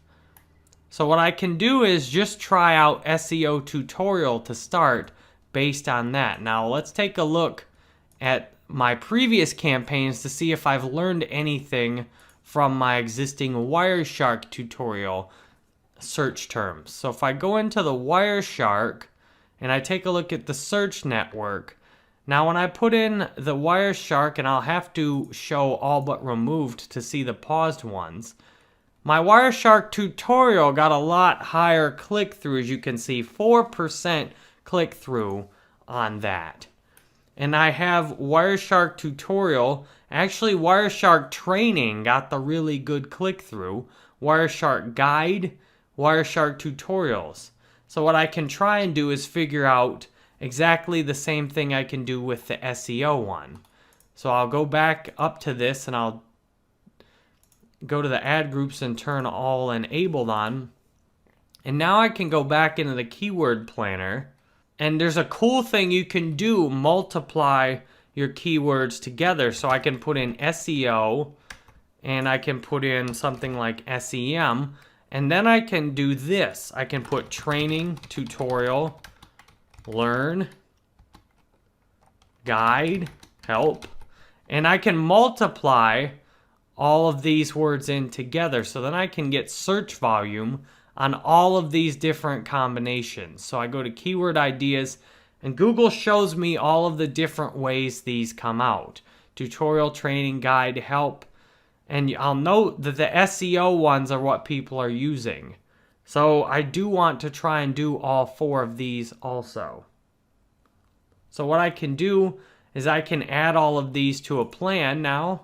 Add this, this, and that. And now I have something I can start with. So what I can do now is hit save to account. And now I can do a new campaign. I call this my SEO US Plus. And I just put a default bid of, let's say, 2 in there and a daily budget of 10. Now I've saved these keywords to a new campaign. And now I can go create ads for this new campaign. This way, my keyword research directly ports over to my effort in this area. So you'll notice Google went and made me a new ad group already. And now what I want to do before I do anything is check the settings to make sure Google didn't butcher this somehow, which happens from time to time. Now here, I do want to go put in, I want to uncheck all languages and put English in. Definitely don't want to do all languages. Now I also want Google to automatically set my bid on this, allow enhanced CPC, and I'll put, say, I don't know, $3 in to let Google try and automatically bid for me. So that's enough right there. And now what I want to do is edit my location info. There, I've got my locations done. Now all I need to do are make the ads in this campaign. So if you look at all of my ads, I've now got one SEO. I've got my keyword ideas. Now I just need to go make an ad. So I'll click on this ad group. You can see all of the keywords I've got set up here. The problem is I don't have an actual landing page yet on any of these. So now I'll click on add, and I just want to make a text ad. And now what I can do, I go grab my free code off of this other window. So I've got my free code, I copy that off, shrink, and I put this in the final URL. And then what I do is go take the beginning of it and see if it'll fit in the display URL. It will not fit in the display URL. It's 1 character short. This is why I make all of my new courses short URLs. So that means all I can do is use udemy.com as the display URL, which is fine. So now I want something that matches my keywords. And from the Wireshark, it looks like people loved the training. So I'm going to try a headline like complete SEO video course. And then I can put in something about the training. So I can say something like SEO training, and then I can put in how many hours of it is. So if I look at my SEO course, it has 6 hours. So I can say get 6 hours of HD video training. Now I've got a total ad created, complete SEO video course, get 6 hours of HD video training and SEO tutorials to help your SEO. Again, it may not be a perfect ad, it doesn't matter. All I want is something functional right now. Something that will at least give me a little bit of data on what I'm trying to do. And all I have to do then is copy and edit, and I can try a few more options with this. There, now I've made a nice new ad, similar format. And again, I will do the same thing. I will copy and edit and do another one. There, I've got a nice new title. That's good. And I have not done much to actually change it. So I will make one more ad.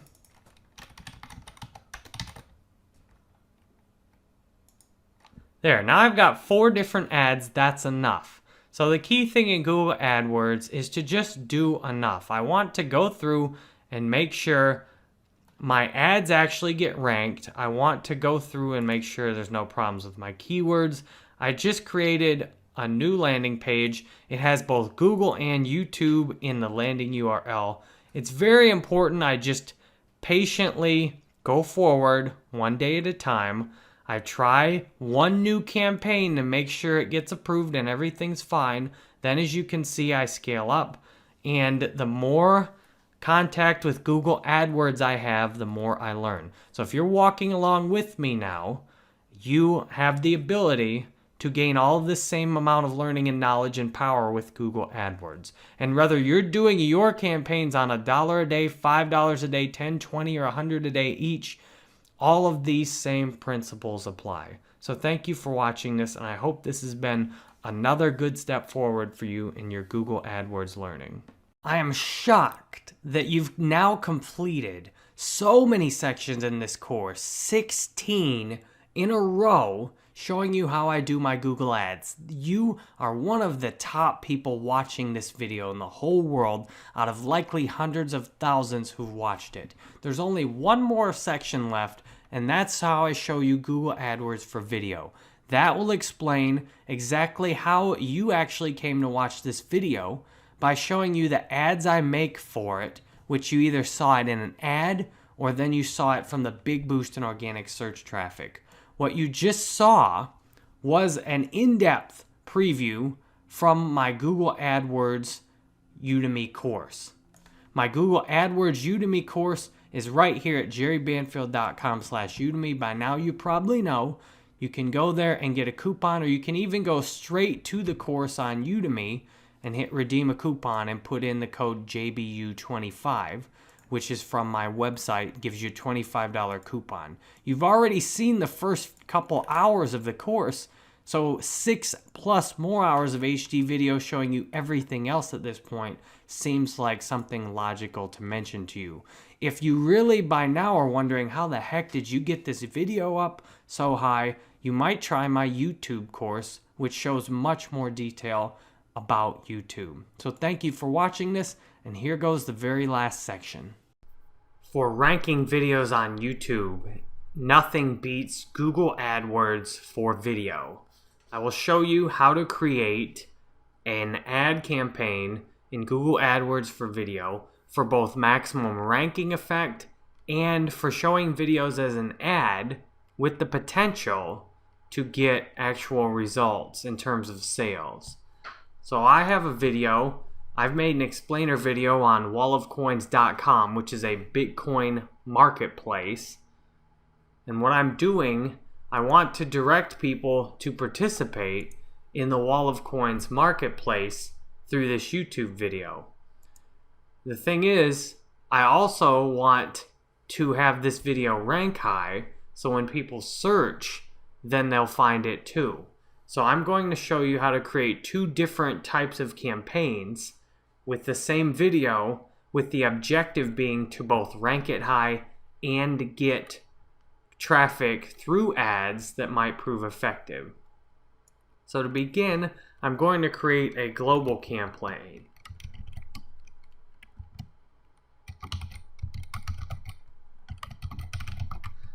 So the budget I have, I'm making these ads for the owner of Wall of Coins, Robert, and he's given me a $10 a day budget to use.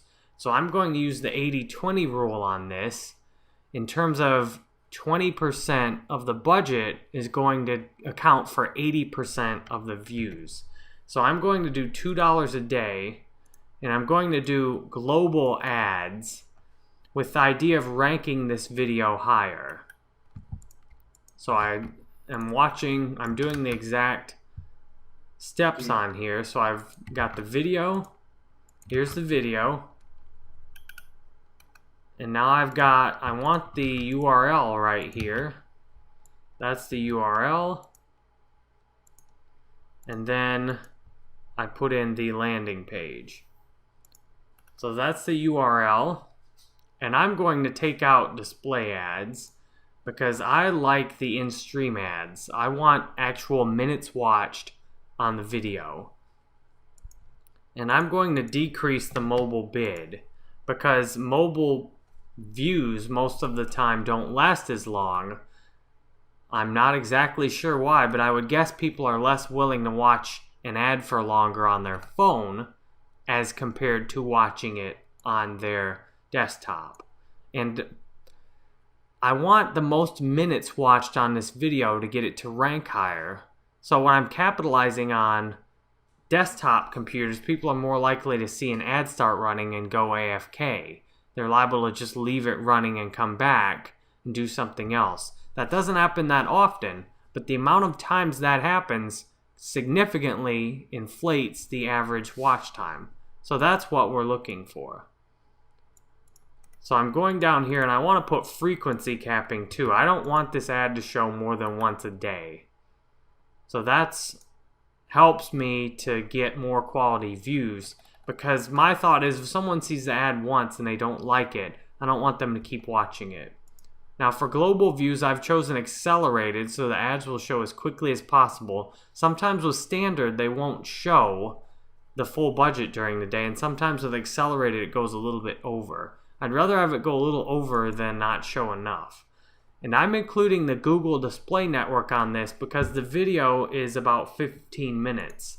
So the Google Display Network views are cheaper, but the views often don't last as long. And for ranking, you want the views to last long. But if I can get the views at half price and the video is only 15 minutes, then I'm willing to do Google Display Network. If the video is longer, I'd rather not do Display Network because the views will be shorter. And if the video is an hour or two long, a big benefit I'm getting with ads are showing the ads to people who will watch the video for a long time.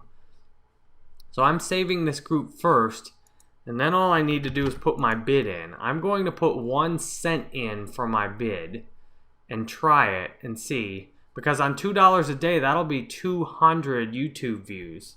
And that's really sweet. And I'm going to do the targeting by putting in simply Bitcoin. And then related keywords in terms of these other ones. So I'll add Bitcoin. I'll add Bitcoins. And YouTube's not sure if my budget's actually going to get spent, but that's okay, because I will see soon enough if it actually does get spent.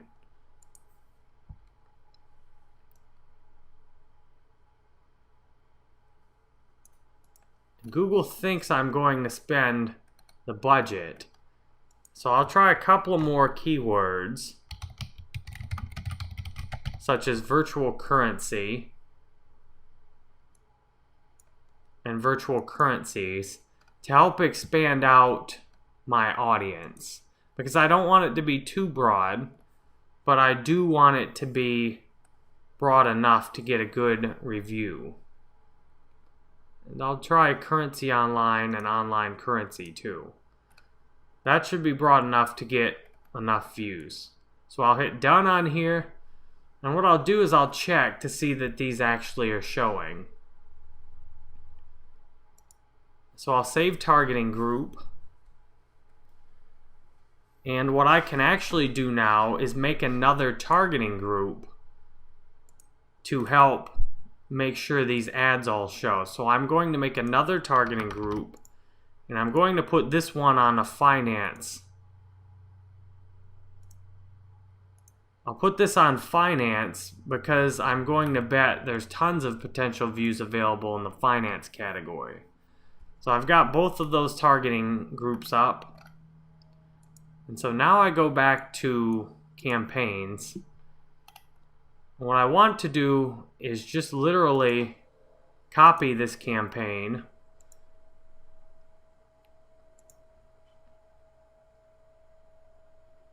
and then make a US version of this campaign for $8 a day. So I go in here to edit it, change it to USA. Now I actually need to make the real change. I change the budget to $8 a day. I'll take accelerated off because accelerated also burns the views all up in the morning lots of times. So in the US, I'd rather show it all day. And then on the, so I need to change the settings and countries. So now I just put United States, save. And I also need to modify the target bids because 1 cent's not going to work in the US. So I'll put 11 cents on the first targeting group, or actually I'll put maybe 13 on the Bitcoin targeted group. And then I know I can get views on the finance one for probably around 10. I'll even put this one up to, let's do 15, because someone on a Bitcoin keyword is an ideal view. And to me, that'd be worth 50% more.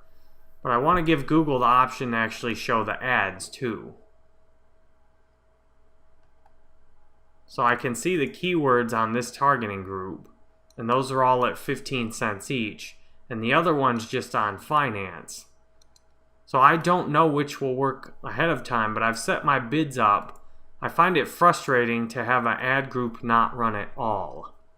So I've set my bids up in a way so that I'm getting around 200 views per day from the global campaign. And from this campaign, even though it's $8 a day, I'm only likely to get about 60 to 80 views per day on this campaign. So you can see the power of mixing these two up. The global itself does nothing, more than likely, for the actual business coming into Wall of Coins, because this is only a US marketplace at the moment. But what I do want are people going into and watching the video enough to rank it. So then when someone searches for something like buy Bitcoin locally, then this video is more likely to come up in those search results. You can see right now it's not in the search results, but you can imagine the value of someone searching for buy locally and then running into this video or seeing it as a suggested video. So at 200 views a day globally, that will help me rank higher, because you can see I can get up into these top search results with only a small amount of views, and that's what I want to do, is to get up in those search results. So I hope this video has been helpful explaining and showing you exactly how I go about creating ads in Google AdWords for video that are ideal for getting both a video ranked and getting a video a chance to create an opportunity by showing it as an ad. Thank you very much. I am honored you've watched so much of this video, or even skipped to the end to see how it ends. I appreciate every single minute you've spent watching my videos. When you look at my YouTube channel, it's people like you who have made my channel successful with millions of views and tens of thousands of subscribers now. I'm honored you've spent all this time from me. And in that said, we should talk. Because if you've spent this much time watching one of my videos, I've got hundreds more hours of video on my channel. You're probably going to benefit a lot from hitting the subscribe button on my channel.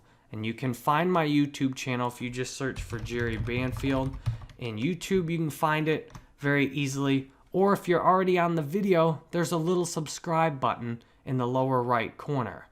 Or if you're on the video itself, you can scroll down and hit subscribe right there. You've spent this much time with me, and that means you're likely to enjoy more. I'm just guessing. So I have Facebook ads tutorials for free. I have hacking tutorials for free. You can search my channel. If you're on my channel's page, and anywhere you're on my channel, youtube.com/c/Jerry Banfield, any way you get to there, there's a little search button you can use, and you can search for things. So like if you want Facebook ads tutorial 2015, you can search my channel, and these are my Facebook ads tutorials from 2015, all out here for free for you. If you want to find out things about, for example, teaching on Udemy, you can search my videos right here, and you'll see videos teaching on Udemy. You can search for things like Twitter. You can search for things like LinkedIn. There's all kinds of things you can search for. Fiverr. that I've made on my channel and that a lot of people before you've watched and shown that they really liked. So there's tons more you can do on my channel for free. And it all starts with subscribing. I make videos every day that people find inspirational and useful, and then I put up lots of these new tutorials also. If you really want the best experience, you can get the best experience by going to my Udemy courses I've mentioned for the 8,000th time by now.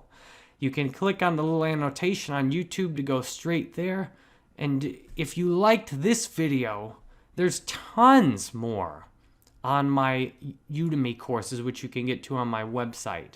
And all of the coupons for $25 are right here, and you can see they just go on forever. I even have a couple of free courses you can take. All you have to do is click take the course on it, and you can start learning free now. My inspirational course and my productivity course. But still, that's not all. If you go to my blog, you might be like, how does this guy do all this stuff? I have a lot of people that help me do all this stuff. My blog, you can see an absurd amount of new posts on my blog on about everything, and almost all of them are new. Facebook ads, a bunch from 2015. Udemy, a bunch from 2015. Favorite reader posts, a bunch from the last year. Top 5 posts I think you'll love. And on. YouTube, Google, digital marketing. I even have stuff on dating, online business. And what's shocking, if you scroll down to these recent posts, all of these posts, there's almost 200 posts on this page, and most of them are less than a year old. I have an awesome virtual assistant. She transcribes my videos and puts them into blog posts. It turns out I can talk about 5 times as fast as I can write, and I work every day online to give you things that are useful. And still, if I can really throw the kitchen sink in with you, I have a podcast that you can look at on iTunes, and it has new episodes almost every day, sharing how I'm able to live a good life and be here with you today, how I escaped from the pain and suffering of the life I knew before of insanity and got to a place where I can be here with you today. If you want to request a call with me, you can actually speak with me. And the main value I offer is I will really listen to you. I will listen to everything you say. I will give you some peace and quiet after you finish talking, and then usually I can say something that's very helpful for you. I don't have a lot of time to talk, which is why my rate per minute's high, but I do make it available for you. And if that's still not enough, I have a Facebook page. 1 million people like my Facebook page. I'm very grateful for that. That's a big part of why I'm here with you now. If you like my Facebook page, you get these videos on here each day where I share inspirational and useful things with you and occasionally shamelessly promote my Udemy courses along with what other people have to share. So that is what I'm doing online. And if that's not enough, well, I guess I don't know what to tell you. You can always spend time with me wherever you like online. I'm honored you've spent so much time here with me today. I appreciate every minute you've spent with me here on my YouTube channel. I work each day to serve you, and thank you very much for watching this video.